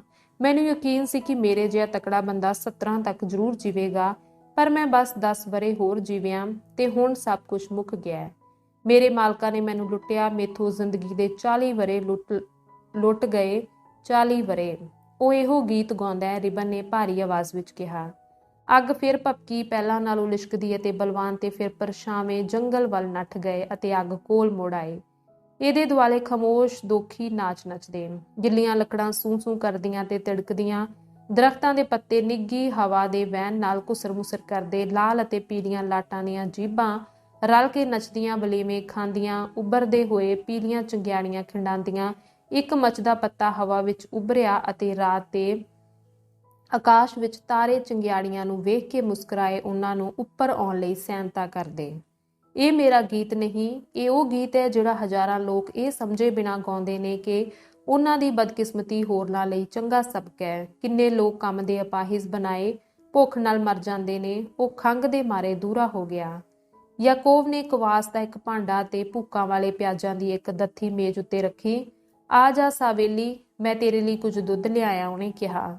ਸਾਵੇਲੀ ਨੇ ਸਿਰ ਹਿਲਾਇਆ, ਪਰ ਯਾਕੋਬ ਨੇ ਉਹਨੂੰ ਕੱਛਾਂ ਹੇਠ ਹੱਥ ਪਾ ਕੇ ਚੁੱਕਿਆ ਅਤੇ ਉਹਨੂੰ ਮੇਜ਼ ਕੋਲ ਲੈ ਗਿਆ। ਤੂੰ ਉਹਨੂੰ ਇੱਥੇ ਕਿਉਂ ਲਿਆਇਆ? ਸੋਫੀਆ ਨੇ ਨਿੰਮੀ ਆਵਾਜ਼ ਵਿੱਚ ਗਿਲਾ ਕਰਦੇ ਢੰਗ ਨਾਲ ਰਿਬਨ ਨੂੰ ਕਿਹਾ। ਉਹ ਤਾਂ ਕਿਸੇ ਵੀ ਛਿਣ ਮਰ ਸਕਦਾ ਹੈ। ਮੈਂ ਜਾਣਦਾ ਹੈ, ਰਿਬਨ ਸਹਿਮਤ ਹੋਇਆ, ਪਰ ਜਿੰਨਾ ਚਿਰ ਉਹ ਬੋਲ ਸਕਦਾ ਉਹਨੂੰ ਬੋਲਣ ਦਿਓ। ਉਹਦੀ ਜ਼ਿੰਦਗੀ ਕਿਸੇ ਚੰਗੇ ਕੰਮ ਤਾਂ ਲੱਗੀ ਨਹੀਂ। ਇੱਕ ਚੰਗੇ ਕੰਮ ਲਈ ਉਹ ਕੁਝ ਹੋਰ ਸਹਾਰ ਲਵੇ। ਸਭ ਠੀਕ ਠਾਕ ਹੈ, ਫਿਕਰ ਨਾ ਕਰੋ। ਤੈਨੂੰ ਤਾਂ ਇਹਦੇ ਵਿੱਚ ਸਵਾਦ ਆਉਂਦਾ ਜਾਪਦਾ, ਸੋਫੀਆ ਕੂਕੀ। ਰਿਬਨ ਨੇ ਉਹਦੇ ਵੱਲ ਵੇਖਿਆ ਤੇ ਗੁੱਸੈਲੇ ਢੰਗ ਨਾਲ ਬੋਲਿਆ, ਸਾਊ ਲੋਕ ਹੀ ਸੂਲੀ ਉੱਤੇ ਹੁੰਗਰ ਦੇ ਈਸਾ ਮਸੀਹ ਦੀ ਸ਼ਲਾਘਾ ਕਰਕੇ ਸਵਾਦ ਲੈਂਦੇ ਨੇ, ਪਰ ਅਸੀਂ ਇਸ ਬੰਦੇ ਤੋਂ ਇੱਕ ਸਬਕ ਸਿਖਾਉਣਾ ਚਾਹੁੰਦੇ ਹਾਂ ਤੇ ਚਾਹੁੰਦੇ ਹਾਂ ਕਿ ਤੁਸੀਂ ਵੀ ਸਬਕ ਸਿੱਖੋ। ਮਾਂ ਨੇ ਤੌਖਲੇ ਨਾਲ ਇੱਕ ਭਰਵੱਟਾ ਚੁੱਕਿਆ। ਬਹੁਤ ਹੋ ਗਈ, ਉਹਨੇ ਕਿਹਾ। ਹੁਣ ਮੇਜ਼ ਕੋਲ ਬੈਠੇ ਬਿਮਾਰ ਆਦਮੀ ਨੇ ਮੁੜ ਬੋਲਣਾ ਸ਼ੁਰੂ ਕਰ ਦਿੱਤਾ। ਉਹ ਕੰਮ ਰਾਹੀਂ ਲੋਕਾਂ ਨੂੰ ਮਾਰਦੇ ਕਿਉਂ ਨੇ? ਉਹ ਕਿਸੇ ਬੰਦੇ ਤੋਂ ਉਹਦੀ ਜ਼ਿੰਦਗੀ ਕਿਉਂ ਲੁੱਟਣ? ਸਾਡੇ ਮਾਲਕ ਨੇ, ਮੈਂ ਨੇਫੇਦੋਵ ਕਾਰਖਾਨੇ ਵਿੱਚ ਕੰਮ ਕਰਦਾ ਸਾਂ, ਸਾਡੇ ਮਾਲਕ ਨੇ ਇੱਕ ਐਕਟਰਸ ਨੂੰ ਮੂੰਹ ਹੱਥ ਧੋਣ ਲਈ ਸੋਨੇ ਦੀ ਚਿਲਮਚੀ ਦਿੱਤੀ ਅਤੇ ਇੱਕ ਸੋਨੇ ਦਾ ਬੈਡ ਪਾਰਟ ਵੀ। ਮੇਰੀ ਤਾਕਤ ਤੇ ਮੇਰੀ ਜ਼ਿੰਦਗੀ ਉਸ ਪਾਰਟ ਵਿੱਚ ਗਈ, ਇਸੇ ਲਈ ਮੈਂ ਆਪਣੀ ਜ਼ਿੰਦਗੀ ਦਿੱਤੀ। ਇੱਕ ਬੰਦੇ ਨੇ ਮੈਨੂੰ ਕੰਮ ਲੈ ਲੈ ਕੇ ਮਾਰ ਦਿੱਤਾ ਤਾਂ ਜੋ ਮੇਰੀ ਜ਼ਿੰਦਗੀ ਦੇ ਖੂਨ ਨਾਲ ਆਪਣੀ ਰਖੇਲ ਨੂੰ ਖੁਸ਼ ਕਰ ਸਕੇ। ਉਹਨੇ ਮੇਰੀ ਜ਼ਿੰਦਗੀ ਦੇ ਖੂਨ ਨਾਲ ਉਹਨੂੰ ਸੋਨੇ ਦਾ ਬੈੱਡ ਪਾਰਟ ਲੈ ਦਿੱਤਾ। ਮਨੁੱਖ ਰੱਬ ਦੇ ਰੂਪ ਤੇ ਉਹਦੀ ਸ਼ਕਲ ਵਿੱਚ ਸਾਜਿਆ ਗਿਆ। ਯੋਫੀਮ ਨੇ ਨੱਠਾ ਉਡਾਇਆ ਤੇ ਇਹ ਹੈ ਜੇ ਕੁਝ ਉਹ ਉਹਦੇ ਨਾਲ ਕਰਦੇ ਨੇ। ਸਭਨਾਂ ਨੂੰ ਇਸ ਬਾਰੇ ਦੱਸੋ। ਰਿਬਨ ਆਪਣੀ ਤਲੀ ਮੇਜ਼ ਉੱਤੇ ਪਟਕਦਾ ਹੋਇਆ ਕੂਕਿਆ। ਇਹ ਬਰਦਾਸ਼ਤ ਨਾ ਕਰੋ, ਯਾਕੇਬ ਨੇ ਪੋਲੇ ਜਿਹੇ ਵਾਧਾ ਕੀਤਾ। ਇਗਨਾਤ ਹੱਸਿਆ। ਮਾਂ ਨੇ ਵੇਖਿਆ ਕਿ ਤਿੰਨੇ ਮੁੰਡੇ ਭੁੱਖੀਆਂ ਰੂਹਾਂ ਦੀ ਅਖੁੱਟ ਉਤਸੁਕਤਾ ਨਾਲ ਸੁਣਦੇ। ਜਦੋਂ ਕਦੀ ਰਿਬਨ ਬੋਲਦਾ, ਇੱਕ ਟੱਕ ਉਹਦੇ ਵੱਲ ਵੇਖਦੇ। ਸਾਵੇਲੀ ਦੀ ਗੱਲ ਨੇ ਉਹਨਾਂ ਦੇ ਮੂੰਹ ਉੱਤੇ ਅਜੀਬ ਅਤੇ ਤਿੱਖੇ ਠੱਠੇ ਦਾ ਭਾਵ ਲਿਆ ਦਿੱਤਾ। ਉਹਨਾਂ ਨੂੰ ਬਿਮਾਰ ਆਦਮੀ ਉੱਤੇ ਉੱਕਾ ਹੀ ਤਰਸ ਨਹੀਂ ਸੀ ਆ ਰਿਹਾ। ਜੋ ਕੁਝ ਕਹਿੰਦੇ ਉਹ ਸੱਚਮੁੱਚ ਠੀਕ ਹੈ? ਮਾਂ ਨੇ ਸੋਫੀਆ ਵੱਲ ਝੁਕਦੇ ਹੋਏ ਪੁੱਛਿਆ। ਹਾਂ, ਇਹ ਸੱਚ ਹੈ, ਸੋਫੀਆ ਨੇ ਉੱਚੀ ਆਵਾਜ਼ ਵਿੱਚ ਕਿਹਾ। ਇਹਨਾਂ ਸੁਗਾਤਾਂ ਬਾਰੇ ਉਹਨਾਂ ਮਾਸਕੋ ਦੀਆਂ ਅਖਬਾਰਾਂ ਵਿੱਚ ਵੀ ਲਿਖਿਆ ਸੀ, ਪਰ ਦੋਸ਼ੀ ਨੂੰ ਕਦੀ ਸਜ਼ਾ ਨਹੀਂ ਦਿੱਤੀ ਜਾਂਦੀ। ਰਿਬਨ ਨੇ ਭਾਰੀ ਆਵਾਜ਼ ਵਿੱਚ ਕਿਹਾ। ਤੇ ਉਹਨੂੰ ਲਿਆਉਣਾ ਚਾਹੀਦਾ ਹੈ, ਉਹਨੂੰ ਜ਼ਰੂਰ ਲੋਕਾਂ ਸਾਹਮਣੇ ਲਿਆਉਣਾ ਚਾਹੀਦਾ ਹੈ ਅਤੇ ਉਹਦੇ ਡੱਕਰੇ ਕਰਨੇ ਚਾਹੀਦੇ ਨੇ ਅਤੇ ਉਹਦਾ ਸੜਿਆ ਮਾਸ ਕੁੱਤਿਆਂ ਨੂੰ ਖਵਾ ਦੇਣਾ ਚਾਹੀਦਾ ਹੈ। ਉਹ ਜਦੋਂ ਉਹ ਜਾਗ ਪਏ ਤਾਂ ਲੋਕ ਬਹੁਤ ਵੱਡੀ ਸਜ਼ਾ ਦੇਣਗੇ। ਉਹਨਾਂ ਜਿਹੜੇ ਜਫਰ ਜਾਲੇ ਨੇ ਉਹਨਾਂ ਨੂੰ ਧੋਣ ਲਈ ਉਹ ਬਹੁਤ ਖੂਨ ਵਹਾਉਣਗੇ ਅਤੇ ਇਹ ਉਹਨਾਂ ਦਾ ਆਪਣਾ ਲਹੂ ਹੋਵੇਗਾ, ਉਹਨਾਂ ਦੀਆਂ ਆਪਣੀਆਂ ਰਗਾਂ ਵਿੱਚੋਂ ਕੱਢਿਆ ਹੋਇਆ। ਸੋ ਉਹਨਾਂ ਨੂੰ ਹੱਕ ਹੋਵੇਗਾ ਉਹ ਇਹਦੇ ਨਾਲ ਜੋ ਚਾਹਣ ਉਹ ਕਰਨ। ਮੈਨੂੰ ਠੰਡ ਲੱਗ ਰਹੀ ਹੈ, ਬਿਮਾਰ ਆਦਮੀ ਨੇ ਕਿਹਾ। ਯਾਕੋਬ ਨੇ ਉੱਠਣ ਵਿੱਚ ਉਹਦੀ ਸਹਾਇਤਾ ਕੀਤੀ ਤੇ ਉਹਨੂੰ ਅੱਗ ਕੋਲ ਲੈ ਗਿਆ। ਹੁਣ ਅੱਗ ਤੇਜ਼-ਤੇਜ਼ ਬਲ ਰਹੀ ਸੀ ਅਤੇ ਧੁੰਦਲੇ ਪਰਛਾਵੇਂ ਇਹਦੇ ਦੁਆਲੇ ਨੱਚਦੇ, ਸਾਫ਼ ਤੌਰ ਤੇ ਲਾਟਾਂ ਦੀ ਖੁਸ਼ੀ ਭਰੀ ਖੇਡ ਵੇਖਦੇ। ਸਾਵੇਲੀ ਇੱਕ ਮੁੱਢ ਉੱਤੇ ਬਹਿ ਗਿਆ ਅਤੇ ਆਪਣੇ ਸੁੱਕੇ ਪਾਰਦਰਸ਼ੀ ਹੱਥ ਅੱਗ ਵੱਲ ਵਧਾਏ। ਉਹ ਇਹ ਗੱਲ ਕਿਤਾਬਾਂ ਨਾਲੋਂ ਵਧੇਰੇ ਸਾਫ਼ ਕਰ ਦਿੰਦਾ ਹੈ। ਰਿਬਨ ਨੇ ਬਿਮਾਰ ਬੰਦੇ ਵੱਲ ਇਸ਼ਾਰਾ ਕਰਦੇ ਹੋਏ ਸੋਫੀਆ ਨੂੰ ਕਿਹਾ। ਜਦੋਂ ਕੋਈ ਮਸ਼ੀਨ ਕਿਸੇ ਕਿਰਤੀ ਨੂੰ ਮਾਰ ਦਿੰਦੀ ਹੈ ਜਾਂ ਉਹਦੀ ਬਾਂਹ ਵੱਢ ਦਿੰਦੀ ਹੈ ਤਾਂ ਉਹ ਕਹਿੰਦੇ ਨੇ ਇਹ ਉਹਦਾ ਆਪਣਾ ਕਸੂਰ ਸੀ, ਪਰ ਜਦੋਂ ਉਹ ਬੰਦੇ ਦੀ ਸਾਰੀ ਰੱਤ ਚੂਸ ਲੈਂਦੇ ਨੇ ਤੇ ਕੂੜੇ ਵਾਂਗ ਉਹਨੂੰ ਸੁੱਟ ਦਿੰਦੇ ਨੇ ਤਾਂ ਇਹਦਾ ਕਾਰਨ ਨਹੀਂ ਦਿਸਦਾ।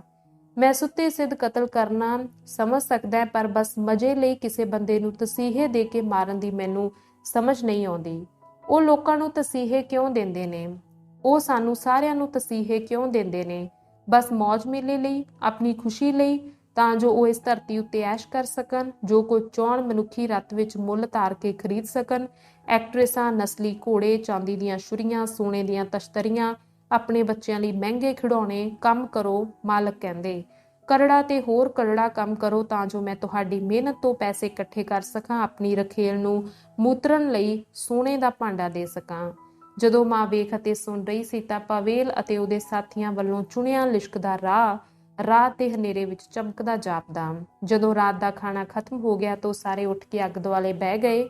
ਹਰਸਾਈਆਂ ਹੋਈਆਂ ਲਾਟਾਂ ਲੱਕੜਾਂ ਨੂੰ ਚੱਟਦੀਆਂ। ਉਹਨਾਂ ਦੇ ਪਿੱਛੇ ਹਨੇਰੇ ਦਾ ਪਰਦਾ ਉੱਠ ਰਿਹਾ ਸੀ ਜਿਸ ਨੇ ਜੰਗਲ ਅਤੇ ਅਸਮਾਨ ਨੂੰ ਲੁਕਾਇਆ ਹੋਇਆ ਸੀ।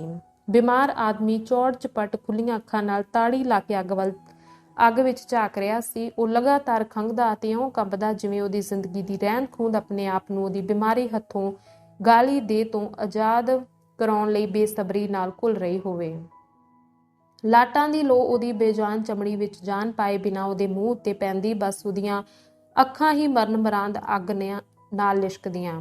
ਚੰਗਾ ਨਾ ਹੋਵੇ ਸਵਾਲੀ ਜੇ ਤੂੰ ਢਾਰੇ ਵਿੱਚ ਚਲਾ ਜਾਵੇਂ, ਯਾਕੂਬ ਨੇ ਉਹਦੇ ਉੱਤੇ ਝੁਕਦੇ ਹੋਏ ਕਿਹਾ। ਕਿਉਂ? ਬਿਮਾਰ ਬੰਦੇ ਨੇ ਜ਼ੋਰ ਲਾ ਕੇ ਕਿਹਾ। ਮੈਂ ਇੱਥੇ ਹੀ ਰਹਾਂਗਾ, ਮੇਰੇ ਕੋਲ ਹੁਣ ਲੋਕਾਂ ਨਾਲ ਰਹਿਣ ਲਈ ਬਹੁਤਾ ਸਮਾਂ ਨਹੀਂ। ਉਹਨੇ ਆਪਣੇ ਆਲੇ ਦੁਆਲੇ ਤੱਕਿਆ ਤੇ ਫਿਰ ਕੁਝ ਦੇਰ ਰੁਕ ਕੇ ਫਿੱਕੀ ਜਿਹੀ ਮੁਸਕਾਨ ਨਾਲ ਕਿਹਾ, ਤੁਹਾਡੇ ਨਾਲ ਰਹਿਣਾ ਚੰਗਾ ਲੱਗਦਾ ਹੈ। ਜਦੋਂ ਮੈਂ ਤੁਹਾਡੇ ਵੱਲ ਵੇਖਦਾ ਤਾਂ ਆਸ ਪੈਦਾ ਹੁੰਦੀ ਹੈ ਕਿ ਤੁਸੀਂ ਉਹਨਾਂ ਦਾ ਬਦਲਾ ਲਓਗੇ ਜਿਨ੍ਹਾਂ ਨੂੰ ਹਿਰਸ ਨੇ ਲੁੱਟਿਆ ਤੇ ਕਤਲ ਕੀਤਾ ਹੈ। ਕਿਸੇ ਨੇ ਉਹਦੀ ਗੱਲ ਦਾ ਜਵਾਬ ਨਾ ਦਿੱਤਾ ਤੇ ਛੇਤੀ ਹੀ ਉਹ ਸੌਂ ਗਿਆ। ਉਹਦਾ ਸਿਰ ਬੇਜਾਨ ਢੰਗ ਨਾਲ ਉਹਦੀ ਛਾਤੀ ਉੱਤੇ ਡਿੱਗ ਪਿਆ।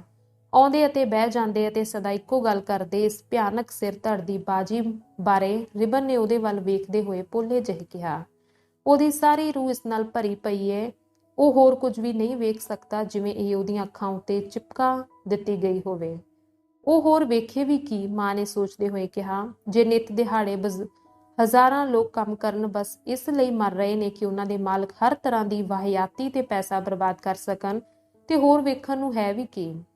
ਉਹਦੀਆਂ ਗੱਲਾਂ ਸੁਣ ਕੇ ਬੰਦਾ ਅੱਕ ਜਾਂਦਾ ਹੈ, ਇਗਨਾਤ ਨੇ ਕਿਹਾ। ਜੇ ਤੁਸੀਂ ਇੱਕ ਵਾਰ ਸੁਣ ਲਓ ਤਾਂ ਤੁਸੀਂ ਭੁਲਾ ਨਹੀਂ ਸਕਦੇ, ਪਰ ਉਹ ਤਾਂ ਉਹ ਸੁਰ ਦੁਹਰਾਈ ਜਾਂਦਾ ਹੈ। ਸਭ ਕੁਝ ਇਸ ਸੁਰ ਵਿੱਚ ਘੁਸੇੜਿਆ ਹੋਇਆ ਹੈ, ਸਾਰੀ ਜ਼ਿੰਦਗੀ, ਰਿਬਨ ਨੇ ਉਦਾਸੀ ਨਾਲ ਕਿਹਾ। ਇਹ ਗੱਲ ਸਮਝਣੀ ਚਾਹੀਦੀ ਹੈ, ਮੈਂ ਉਹਦੀ ਕਹਾਣੀ ਦਰਜਨ ਕੁ ਵਾਰ ਸੁਣੀ ਹੈ ਤੇ ਇਹਦੇ ਬਾਵਜੂਦ ਕਈ ਵਾਰ ਮੈਨੂੰ ਸ਼ੱਕ ਹੁੰਦਾ ਹੈ। ਅਜਿਹੇ ਚੰਗੇ ਛਿਣ ਵੀ ਆਉਂਦੇ ਨੇ ਜਦੋਂ ਤੁਸੀਂ ਇਹ ਯਕੀਨ ਨਹੀਂ ਕਰਨਾ ਚਾਹੁੰਦੇ ਕਿ ਲੋਕ ਗੰਦੇ ਤੇ ਮੂਰਖ ਨੇ। ਜਦੋਂ ਤੁਸੀਂ ਸਭਨਾਂ ਨੂੰ ਇਹੋ ਜਿਹਾ ਚੰਗਾ ਸਮਝਦੇ ਹੋ, ਅਮੀਰ ਅਤੇ ਗਰੀਬ ਇੱਕ ਤਰ੍ਹਾਂ। ਅਮੀਰ ਵੀ ਕੁਰਾਏ ਪਾਏ ਗਏ ਨੇ, ਕੁਝ ਲੋੜ ਕਾਰਨ ਅੰਨੇ ਨੇ, ਹੋਰ ਲੋਭ ਕਾਰਨ ਅੰਨੇ ਨੇ। ਗੱਲ ਤਾਂ ਇਹ ਹੈ, ਆਹ ਚੰਗੇ ਲੋਕੋ, ਤੁਸੀਂ ਸੋਚਦੇ ਹੋ ਸਾਰੇ ਮੇਰੇ ਭਰਾਵੋ, ਜਰਾ ਆਪਣੇ ਆਪ ਨੂੰ ਹਿਲਾਓ, ਇਮਾਨਦਾਰੀ ਨਾਲ ਸੋਚੋ, ਆਪਣੇ ਆਪ ਉੱਤੇ ਤਰਸ ਕੀਤੇ ਬਿਨਾਂ ਸੋਚੋ। ਬਿਮਾਰ ਆਦਮੀ ਝੂਮਿਆ, ਅੱਖਾਂ ਖੋਲੀਆਂ ਤੇ ਜ਼ਮੀਨ ਉੱਤੇ ਲੇਟ ਗਿਆ।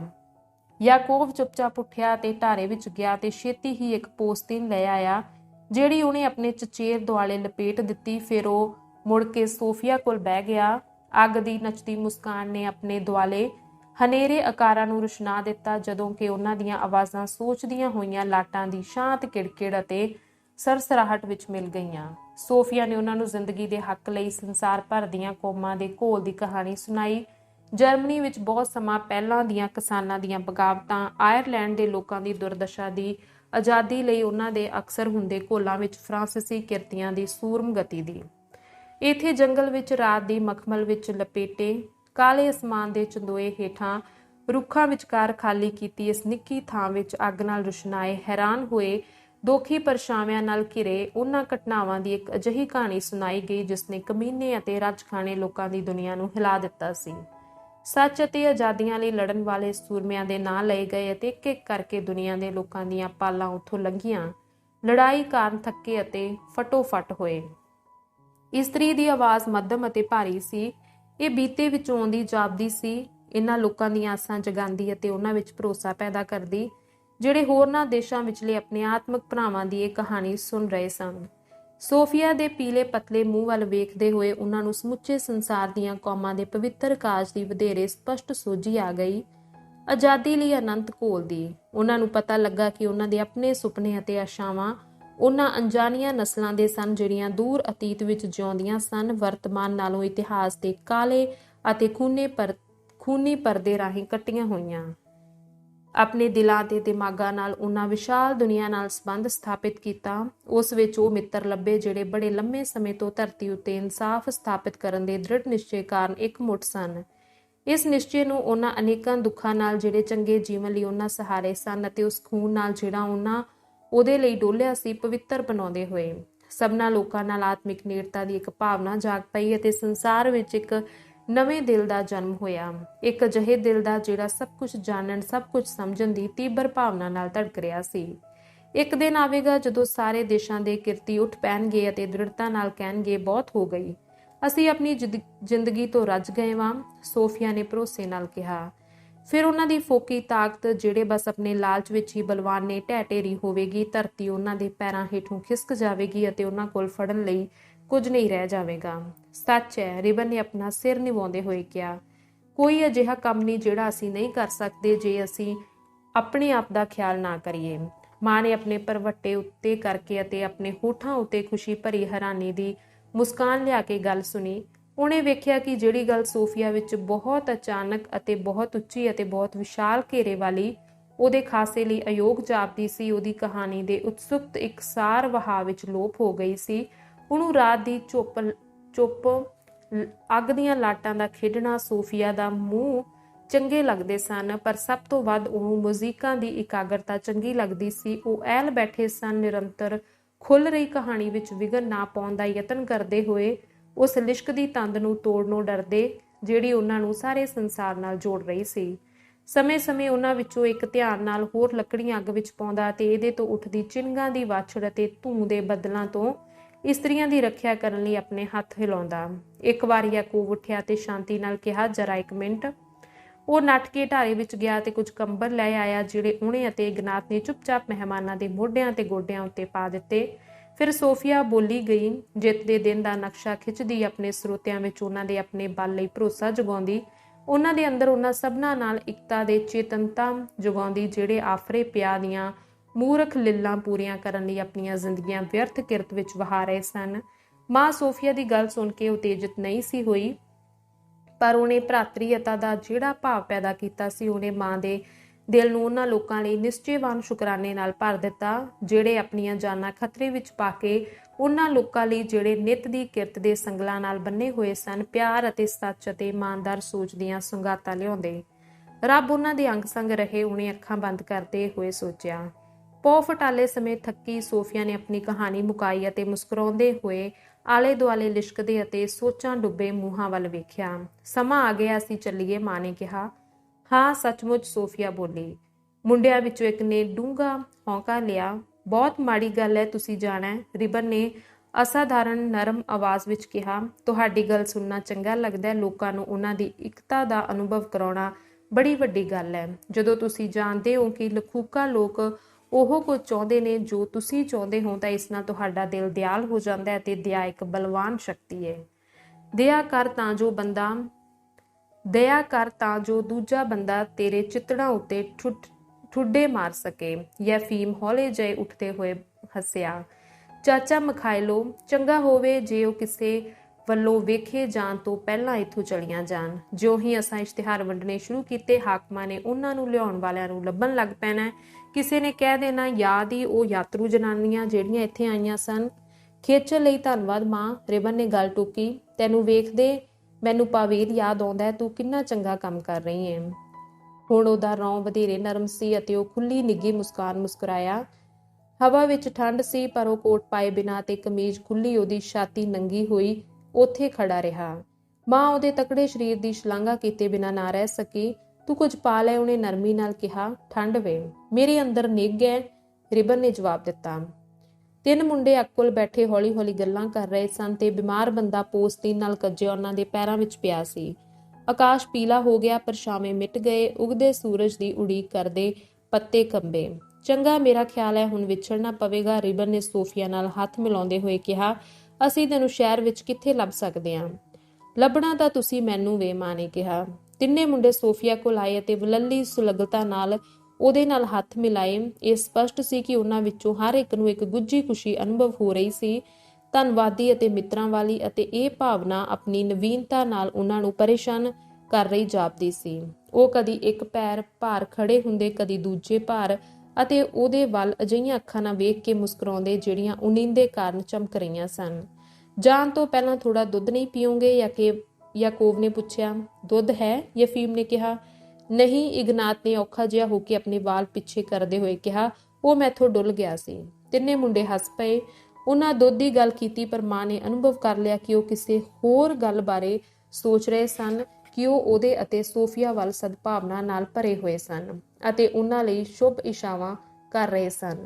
ਸੋਫੀਆ ਨੇ ਵੀ ਅਨੁਭਵ ਕੀਤਾ ਤੇ ਇਹਨੇ ਉਹਨੂੰ ਸੰਗ ਅਤੇ ਨਿਰਮਾਣਤਾ ਨਾਲ ਭਰ ਦਿੱਤਾ, ਇੱਥੋਂ ਤੱਕ ਕਿ ਉਹ ਬਸ ਇੰਨਾ ਹੀ ਕਹਿ ਸਕੀ ਤੇ ਉਹ ਵੀ ਨਿੰਮੀ ਆਵਾਜ਼ ਵਿੱਚ, ਧੰਨਵਾਦ ਸਾਥੀਓ। ਮੁੰਡਿਆਂ ਨੇ ਇੱਕ ਦੂਜੇ ਵੱਲ ਵੇਖਿਆ, ਜਿਵੇਂ ਉਹਦੀ ਗੱਲ ਨੇ ਉਹਨਾਂ ਨੂੰ ਇੱਕ ਨਿੱਕਾ ਜਿਹਾ ਧੱਕਾ ਦਿੱਤਾ ਸੀ। ਬਿਮਾਰ ਆਦਮੀ ਨੂੰ ਵੱਖੀਆਂ ਭੰਨਣ ਵਾਲੀ ਖੰਘ ਹੋਈ। ਜਿੱਥੇ ਅੱਗ ਬਲੀ ਹੋਈ ਸੀ ਉਥੇ ਕੋਲੇ ਮਗੜੇ ਬੰਦ ਹੋ ਗਏ। ਰੱਬ ਰਾਖਾ, ਮੁਜ਼ੀਕਾਂ ਨੇ ਸ਼ਾਂਤੀ ਨਾਲ ਕਿਹਾ ਅਤੇ ਸੋਗੀ ਲਫ਼ਜ਼ ਇਸਤਰੀਆਂ ਦੇ ਕੰਨਾਂ ਵਿੱਚ ਗੂੰਜਦਾ ਰਿਹਾ। ਉਹ ਪੌ ਫਟਾਲੇ ਤੋਂ ਪਹਿਲਾਂ ਦੀ ਪੀਲੀ ਲੌ ਵਿੱਚ ਕਾਲ ਕੀਤੇ ਬਿਨਾਂ ਜੰਗਲੀ ਪਹੇ ਉੱਤੇ ਚਲਦੀਆਂ ਗਈਆਂ। ਕਿੰਨਾ ਸ਼ਾਨਦਾਰ ਸੀ ਇਹ, ਮਾਂ ਨੇ ਕਿਹਾ। ਉਹ ਸੋਫੀਆ ਦੇ ਪਿੱਛੇ ਪਿੱਛੇ ਚੱਲ ਰਹੀ ਸੀ, ਸੁਪਨੇ ਵਾਂਗ ਸ਼ਾਨਦਾਰ। ਲੋਕ ਸੱਚ ਜਾਣਨਾ ਚਾਹੁੰਦੇ ਨੇ, ਮੇਰੀ ਜਿੰਦੇ ਸੱਚਮੁੱਚ ਸੱਚ ਜਾਣਨਾ ਚਾਹੁੰਦੇ ਨੇ। ਇਹ ਤਾਂ ਗਿਰਜੇ ਵਿੱਚ ਹੋਣ ਵਾਂਗ ਹੈ। ਵੱਡੇ ਦਿਨ ਜਾਂ ਈਸਟਰ ਨੂੰ ਸਵੇਰ ਦੀ ਦੁਆ ਤੋਂ ਪਹਿਲੋਂ ਪਾਦਰੀ ਹਜੇ ਆਇਆ ਨਹੀਂ। ਸਭ ਕੁਝ ਹਨੇਰਾ ਅਤੇ ਸ਼ਾਂਤ ਅਤੇ ਡਰਾਉਣਾ ਏ, ਪਰ ਹੌਲੀ ਹੌਲੀ ਲੋਕ ਆਉਣੇ ਸ਼ੁਰੂ ਹੋ ਜਾਂਦੇ ਨੇ। ਕਿਧਰੇ ਕਿਸੇ ਮੂਰਤ ਸਾਹਮਣੇ ਇੱਕ ਮੋਮਬੱਤੀ ਬਾਲੀ ਜਾਂਦੀ ਵੇ, ਦੂਜੀ ਥਾਂ ਇੱਕ ਹੋਰ, ਅਤੇ ਹੌਲੀ ਹੌਲੀ ਹਨੇਰਾ ਲੋਪ ਹੋ ਜਾਂਦਾ ਹੈ ਅਤੇ ਰੱਬ ਦਾ ਘਰ ਨੂਰ ਨਾਲ ਭਰਿਆ ਜਾਂਦਾ ਹੈ। ਕਿੰਨਾ ਸੱਚ ਹੈ, ਸੋਫੀਆ ਨੇ ਖੁਸ਼ੀ ਨਾਲ ਕਿਹਾ। ਕੇਵਲ ਇੱਥੇ ਰੱਬ ਦਾ ਘਰ ਸਾਰੀ ਦੁਨੀਆ ਏ। ਸਾਰੀ ਦੁਨੀਆ, ਮਾਂ ਨੇ ਗੱਲ ਦੁਹਰਾਈ, ਸੋਚਾਂ ਨਾਲ ਆਪਣਾ ਸਿਰ ਹਿਲਾਉਂਦੇ ਹੋਏ। ਇਹ ਇੰਨਾ ਚੰਗਾ ਵੇ, ਲਗਭਗ ਸੱਚ ਨਹੀਂ ਹੋ ਸਕਦਾ। ਤੇ ਚੰਨੀ, ਤੂੰ ਕਿੰਨੀ ਸੋਹਣੀ ਤਰ੍ਹਾਂ ਬੋਲੀ, ਕਿੰਨੀ ਹੀ ਸੋਹਣੀ ਤਰ੍ਹਾਂ। ਤੇ ਮੈਨੂੰ ਡਰ ਸੀ ਤੂੰ ਉਹਨਾਂ ਨੂੰ ਚੰਗੀ ਨਹੀਂ ਲੱਗਣ ਲੱਗੀ। ਸੋਫੀਆ ਇੱਕ ਛਿਣ ਚੁੱਪ ਰਹੀ। ਉਹਨਾਂ ਨਾਲ ਹੋਣ ਸਮੇਂ ਬੰਦਾ ਵਧੇਰੇ ਸਾਦਾ ਹੋ ਜਾਂਦਾ ਹੈ। ਅਖੀਰ ਉਹਨੇ ਗੰਭੀਰ ਅਤੇ ਉਦਾਸ ਢੰਗ ਨਾਲ ਕਿਹਾ। ਉਹ ਆਪਣੇ ਰਾਹ ਟੁਰ ਗਈਆਂ, ਰਿਬਨ ਬਿਮਾਰ ਬੰਦੇ ਅਤੇ ਮੁੰਡਿਆਂ ਬਾਰੇ ਗੱਲਾਂ ਕਰਦੀਆਂ, ਜਿਹੜੇ ਇੰਨੇ ਧਿਆਨ ਨਾਲ ਚੁੱਪ ਅਤੇ ਸੰਗ ਰਹੇ ਸਨ, ਪਰ ਜਿਨ੍ਹਾਂ ਨਿੱਕੀਆਂ ਨਿੱਕੀਆਂ ਸੇਵਾਵਾਂ ਕਰਕੇ ਆਪਣਾ ਸ਼ੁਕਰਾਨਾ ਪ੍ਰਗਟ ਕੀਤਾ। ਛੇਤੀ ਹੀ ਉਹ ਖੇਤਾਂ ਵਿੱਚ ਅੱਪੜ ਗਈਆਂ ਅਤੇ ਸੂਰਜ ਉੱਭਰ ਕੇ ਉਹਨਾਂ ਨੂੰ ਮਿਲਿਆ। ਹਜੇ ਵੀ ਨਜ਼ਰੋਂ ਓਹਲੇ ਉਹਨੇ ਆਪਣੀਆਂ ਗੁਲਾਬੀ ਕਿਰਨਾਂ ਦਾ ਪਾਰਦਰਸ਼ੀ ਪੱਖਾ ਆਕਾਸ਼ ਉੱਤੇ ਫੈਲਾ ਦਿੱਤਾ ਅਤੇ ਘਾਹ ਉੱਤੇ ਪਏ ਤਰੇਲ ਦੇ ਤੁਮਕੇ ਬਸੰਤ ਦੀ ਲੁਸ਼-ਲੁਸ਼ ਕਰਦੀ ਖੁਸ਼ੀ ਦੀਆਂ ਬਹੁ ਰੰਗੀਆਂ ਚਮਕਾਂ ਨਾਲ ਲਿਸ਼ਕ ਪਏ। ਪੰਛੀ ਜਾਗ ਪਏ। ਉਹਨਾਂ ਆਪਣੀ ਹਸੂ ਕਰਦੀ ਚਹਿਕ ਨਾਲ ਸਵੇਰ ਨੂੰ ਸੁਰਜੀਤ ਕਰ ਦਿੱਤਾ। ਮੋਟੇ ਕਾਂ ਰੁਝੇਵਿਆਂ ਭਰੀ ਕਾਂ ਕਰਦੇ ਆਪਣੇ ਖੰਭਾਂ ਦੀ ਭਾਰੀ ਸਰਸਰਾਹਟ ਨਾਲ ਉੱਡਦੇ ਗਏ। ਇੱਕ ਪੀਲਕ ਨੇ ਸੀਟੀ ਮਾਰੀ, ਦੁਰਾਡੀਆਂ ਥਾਵਾਂ ਖੁੱਲ ਗਈਆਂ, ਪਹਾੜੀਆਂ ਮੂੰਹ ਤੋਂ ਰਾਤ ਦੇ ਘੁੰਡ ਲਾ ਕੇ ਉਗਦੇ ਸੂਰਜ ਨੂੰ ਜੀ ਆਇਆਂ ਆਖਦੀਆਂ। ਕਈ ਵਾਰ ਕੋਈ ਬੰਦਾ ਬੋਲੀ ਜਾਂਦਾ ਤੇ ਤੁਸੀਂ ਉਹਦੀ ਗੱਲ ਨਹੀਂ ਸਮਝਦੇ ਜਦੋਂ ਤੱਕ ਉਹ ਕੋਈ ਸਾਦਾ ਲਫ਼ਜ਼ ਨਹੀਂ ਕਹਿੰਦਾ ਜਿਹੜਾ ਅਚਾਨਕ ਸਭ ਕੁਝ ਸਾਫ਼ ਕਰ ਦਿੰਦਾ ਹੈ, ਸੋਚੀ ਡੁੱਬੀ ਮਾਂ ਨੇ ਕਿਹਾ। ਬਿਮਾਰ ਬੰਦੇ ਵੀ ਤਾਂ ਇਹੋ ਗੱਲ ਵੇ। ਮੈਂ ਬਹੁਤ ਕੁਝ ਸੁਣਿਆ ਤੇ ਮੈਂ ਇਸ ਬਾਰੇ ਬਹੁਤ ਕੁਝ ਜਾਣਦੀ ਵਾਂ ਕਿ ਕਿਵੇਂ ਉਹ ਕਾਰਖਾਨਿਆਂ ਵਿੱਚ ਅਤੇ ਹੋਰਨੀ ਥਾਈਂ ਮਜ਼ਦੂਰਾਂ ਦੀ ਮਿੱਝ ਕੱਢਦੇ ਨੇ। ਪਰ ਤੁਸੀਂ ਇਹਦੇ ਆਦੀ ਹੋ ਜਾਂਦੇ ਹੋ। ਇਹ ਤੁਹਾਡੇ ਉੱਤੇ ਉੱਕਾ ਅਸਰ ਨਹੀਂ ਕਰਦੀ।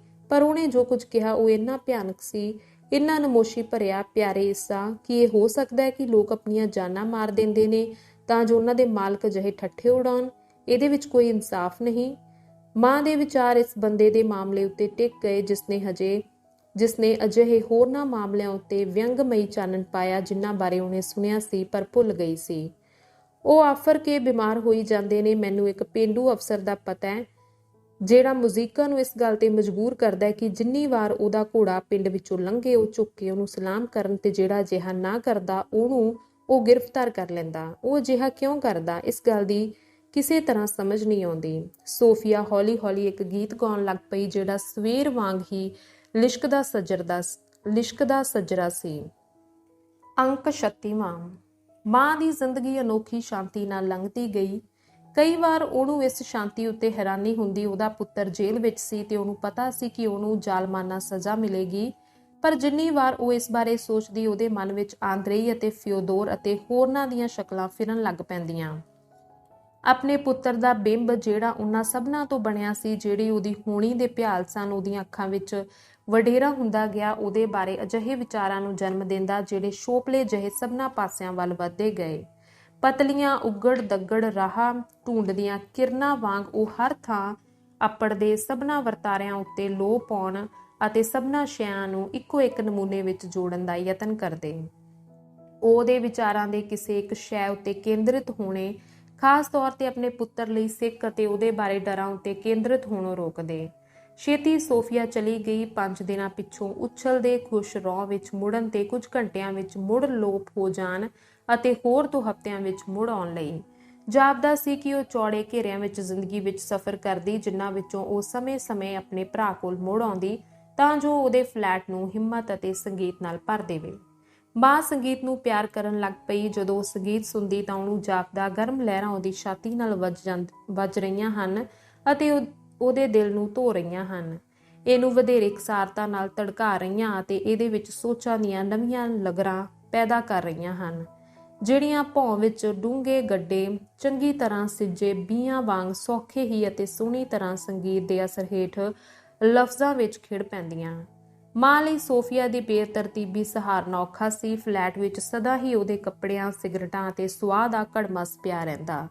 ਉਹਦੇ ਲਈ ਸੋਫੀਆ ਦੀਆਂ ਜੋਸ਼ੀਲੀਆਂ ਤਕਰੀਰਾਂ ਦਾ ਆਦੀ ਹੋਣਾ ਹੋਰ ਵੀ ਔਖਾ ਸੀ, ਜਿਹੜੀਆਂ ਨਿਕੋਲਾਈ ਦੇ ਉਸ ਸਵੈ ਭਰੋਸੇ ਅਤੇ ਕੋਮਲ ਗੰਭੀਰਤਾ ਦਾ ਜਿਸ ਨਾਲ ਉਹ ਗੱਲਾਂ ਕਰਦਾ ਸੀ ਇਹਨਾਂ ਪ੍ਰਤੱਖ ਉਲਟ ਸਨ।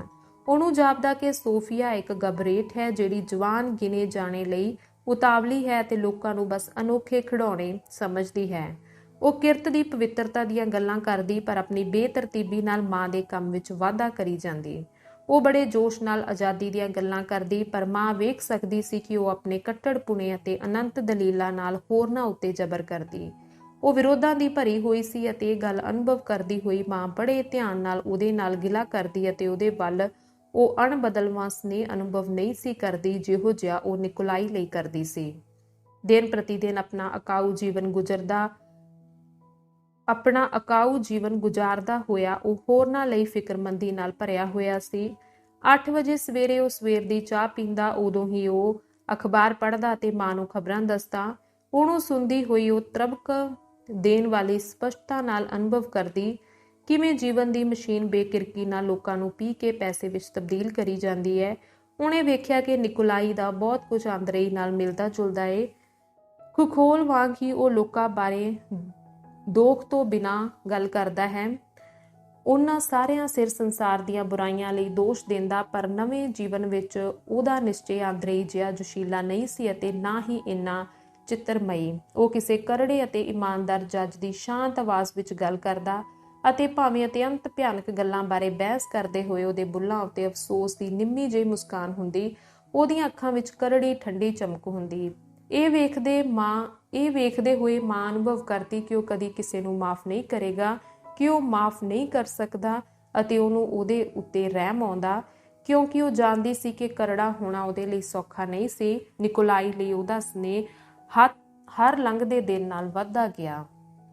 9 ਵਜੇ ਉਹ ਕੰਮ ਤੇ ਚਲਾ ਜਾਂਦਾ। ਜਦੋਂ ਉਹ ਚਲਾ ਜਾਂਦਾ ਤਾਂ ਉਹ ਫਲੈਟ ਸਾਫ਼ ਕਰਦੀ, ਖਾਣਾ ਤਿਆਰ ਕਰਦੀ, ਆਪ ਨਹਾਉਂਦੀ ਧੋਂਦੀ, ਸਾਫ਼ ਲਿਬਾਸ ਪਹਿਨ ਲੈਂਦੀ ਅਤੇ ਕਿਤਾਬਾਂ ਵਿੱਚ ਛਪੀਆਂ ਮੂਰਤਾਂ ਵੇਖਦੀ ਆਪਣੇ ਕਮਰੇ ਵਿੱਚ ਬੈਠੀ ਰਹਿੰਦੀ। ਹੁਣ ਤੱਕ ਉਹਨੇ ਪੜ੍ਹਨਾ ਸਿੱਖ ਲਿਆ ਸੀ, ਪਰ ਇਹਦੇ ਲਈ ਉਹਨੂੰ ਇੰਨਾ ਯਤਨ ਕਰਨਾ ਪੈਂਦਾ ਕਿ ਉਹ ਛੇਤੀ ਹੀ ਥੱਕ ਜਾਂਦੀ ਅਤੇ ਇੱਕ ਲਫ਼ਜ਼ ਦੇ ਦੂਜੇ ਨਾਲ ਸੰਬੰਧ ਨੂੰ ਨਾ ਸਮਝ ਸਕਦੀ। ਪਰ ਮੂਰਤਾਂ ਵੇਖਣ ਵਿੱਚ ਉਹਨੂੰ ਬੱਚਿਆਂ ਵਾਂਗ ਸਵਾਦ ਆਉਂਦਾ। ਉਹ ਉਹਦੇ ਸਾਹਮਣੇ ਇੱਕ ਨਵੀਂ ਅਤੇ ਸ਼ਾਨਦਾਰ ਜ਼ਿੰਦਗੀ ਪ੍ਰਗਟ ਕਰਦੀਆਂ, ਜਿਸ ਨੂੰ ਉਹ ਸਮਝਦੀ ਸੀ ਅਤੇ ਜਿਹੜੀ ਉਹਨੂੰ ਲਗਭਗ ਸਥੂਲ ਜਾਪਦੀ। ਉਹਦੀਆਂ ਅੱਖਾਂ ਸਾਹਮਣੇ ਤੜਵੈਲ ਸ਼ਹਿਰ, ਸੋਹਣੀਆਂ ਇਮਾਰਤਾਂ, ਮਸ਼ੀਨਾਂ, ਜਹਾਜ਼, ਯਾਦਗਾਰਾਂ, ਮਨੁੱਖਾਂ ਦੇ ਹੱਥ ਦੀ ਸਿਰਜੀ ਅਮੁੱਲ ਦੌਲਤ ਅਤੇ ਪ੍ਰਕਿਰਤੀ ਦੀਆਂ ਅਨੇਕਾਂ ਸੁਗਾਤਾਂ ਆਉਂਦੀਆਂ, ਜਿਨ੍ਹਾਂ ਦੀ ਵੰਨ ਸੁਵੰਨਤਾ ਚਕਰਾ ਦੇਣ ਵਾਲੀ ਸੀ। ਜੀਵਨ ਅਨੰਤ ਫੈਲਦਾ ਜਾਂਦਾ। ਉਹਦੀਆਂ ਅੱਖਾਂ ਸਾਹਮਣੇ ਕੁਝ ਬਹੁਤ ਵਿਸ਼ਾਲ, ਅਣਜਾਣਿਆ ਅਤੇ ਅਦਭੁਤ ਖੋਲਦਾ, ਆਪਣੇ ਭਰਪੂਰ ਖਜ਼ਾਨੇ ਅਤੇ ਅਖੁੱਟ ਹੁਸਨ ਵਿਖਾ ਕੇ ਉਹਦੀ ਤਿਹਾਈ ਆਤਮਾ ਨੂੰ ਉਤੇਜਿਤ ਕਰਦਾ। ਉਹਨੂੰ ਜੀਵ ਵਿਗਿਆਨਿਕ ਐਟਲਸ ਵੇਖਣਾ ਖਾਸ ਤੌਰ ਤੇ ਚੰਗਾ ਲੱਗਦਾ। ਭਾਵੇਂ ਇਹ ਵਿਦੇਸ਼ੀ ਭਾਸ਼ਾ ਵਿੱਚ ਛਪੀ ਸੀ, ਪਰ ਇਹ ਉਹਨੂੰ ਧਰਤੀ ਦੀ ਦੌਲਤ ਅਤੇ ਹੁਸਨ ਅਤੇ ਵਿਸ਼ਾਲਤਾ ਦਾ ਪ੍ਰਤੱਖ ਵਿਚਾਰ ਦਿੰਦੀ। ਦੁਨੀਆ ਕਿੰਨੀ ਵੱਡੀ ਵੇ, ਉਹਨੇ ਇੱਕ ਦਿਨ ਨਿਕੋਲਾਈ ਨੂੰ ਕਿਹਾ। ਉਹ ਕੀੜਿਆਂ ਤਿਤਲੀਆਂ ਨੂੰ ਵੇਖ ਕੇ ਖਾਸ ਤੌਰ ਤੇ ਪ੍ਰਭਾਵਿਤ ਹੁੰਦੀ, ਹੈਰਾਨ ਹੁੰਦੀ ਹੋਈ ਉਹ ਮੂਰਤਾਂ ਵੇਖਦੀ। ਕੀ ਉਹ ਸੋਹਣੀਆਂ ਨਹੀਂ ਨਿਕੋਲਾਈ ਇਵਾਨੋਵਿਚ? ਉਹਨੇ ਕਿਹਾ। ਕਿੰਨਾ ਸਾਰਾ ਇਹ ਹੁਸਨ ਹਰ ਥਾਂ ਵੇ, ਸਾਡੀ ਗਿਆਤ ਤੋਂ ਬਾਹਰ ਅਣਵੇਖਿਆ ਉੱਡੀ ਜਾਂਦਾ ਹੈ। ਲੋਕ ਨੱਠਦੇ ਫਿਰਦੇ ਨੇ, ਕੁਝ ਨਾ ਜਾਣਦੇ, ਕੁਝ ਨਾ ਵੇਖਦੇ। ਇਹਦੇ ਲਈ ਸਮਾਂ ਹੀ ਨਹੀਂ ਤੇ ਇੱਛਾ ਵੀ ਨਹੀਂ। ਕਿੰਨੀ ਖੁਸ਼ੀ ਸਾਨੂੰ ਮਿਲਦੀ ਜੇ ਅਸੀਂ ਧਰਤੀ ਦੇ ਖਜ਼ਾਨਿਆਂ ਬਾਰੇ ਤੇ ਇਸ ਬਾਰੇ ਜਾਣ ਸਕਦੇ ਕਿ ਇਹਦੇ ਵਿੱਚ ਕਿੰਨੀਆਂ ਸ਼ਾਨਦਾਰ ਸ਼ੈਆਂ ਨੇ ਅਤੇ ਸਭ ਕੁਝ ਹਰ ਕਿਸੇ ਲਈ ਵੇ ਤੇ ਹਰ ਸ਼ੈ ਹਰ ਇੱਕ ਲਈ ਵੇ। ਕੀ ਅਜਿਹਾ ਨਹੀਂ? ਸੱਚਮੁੱਚ ਅਜਿਹਾ ਹੈ। ਨਿਕੋਲਾਈ ਇਵਾਨੋਵਿਚ ਉਹਦੇ ਲਈ ਇੱਕ ਹੋਰ ਸਚਿੱਤਰ ਪੁਸਤਕ ਲਿਆਉਂਦਾ ਮੁਸਕਰਾਇਆ। ਲੋਕ ਅਕਸਰ ਸ਼ਾਮੀ ਉਹਨੂੰ ਮਿਲਣ ਆਉਂਦੇ। ਉਹਦੇ ਮਹਿਮਾਨਾਂ ਵਿੱਚੋਂ ਸੀ ਅਲੈਕਸੇਈ ਵਾਸੀਲੇਵਿਚ, ਇੱਕ ਸੋਹਣਾ ਮਰਦ ਜਿਸ ਦਾ ਮੂੰਹ ਭੂਸਲਾ ਤੇ ਕਾਲੀ ਦਾੜੀ ਸੀ, ਬੜਾ ਪ੍ਰਭਾਵਸ਼ਾਲੀ ਅਤੇ ਚੁਪੀਤਾ। ਰੋਮਾਨ ਪਿਤਰੋਵਿਚ, ਥਿੰਬਾਂ ਵਾਲਾ, ਗੋਲ ਸਿਰਾਬੰਦ, ਜਿਹੜਾ ਸਦਾ ਅਫਸੋਸੇ ਜਿਹੇ ਢੰਗ ਨਾਲ ਕਿਸੇ ਇੱਕ ਜਾਂ ਦੂਜੀ ਗੱਲ ਬਾਰੇ ਟਕ-ਟਕ ਕਰਦਾ ਰਹਿੰਦਾ। ਇਵਾਨ ਦਾਨੀਲੋਵਿਚ, ਇੱਕ ਨਿੱਕਾ ਪਤਲਾ ਬੰਦਾ ਜਿਸ ਦੀ ਨੁਕੀਲੀ ਦਾੜੀ ਅਤੇ ਉੱਚੀ ਆਵਾਜ਼ ਸੀ, ਤਿੱਖਾ ਅਤੇ ਸ਼ਰੀਲਾ, ਕਿਸੇ ਕਟਾਰ ਜਿਹਾ ਤੇਜ਼। ਯੈਗੋਰ, ਜਿਹੜਾ ਸਦਾ ਆਪਣੇ ਸਾਥੀਆਂ ਦਾ ਅਤੇ ਉਸ ਬਿਮਾਰੀ ਦਾ ਠੱਠਾ ਉਡਾਉਂਦਾ ਰਹਿੰਦਾ ਜਿਹੜੀ ਵਿਗੜਦੀ ਹੀ ਜਾਂਦੀ ਸੀ।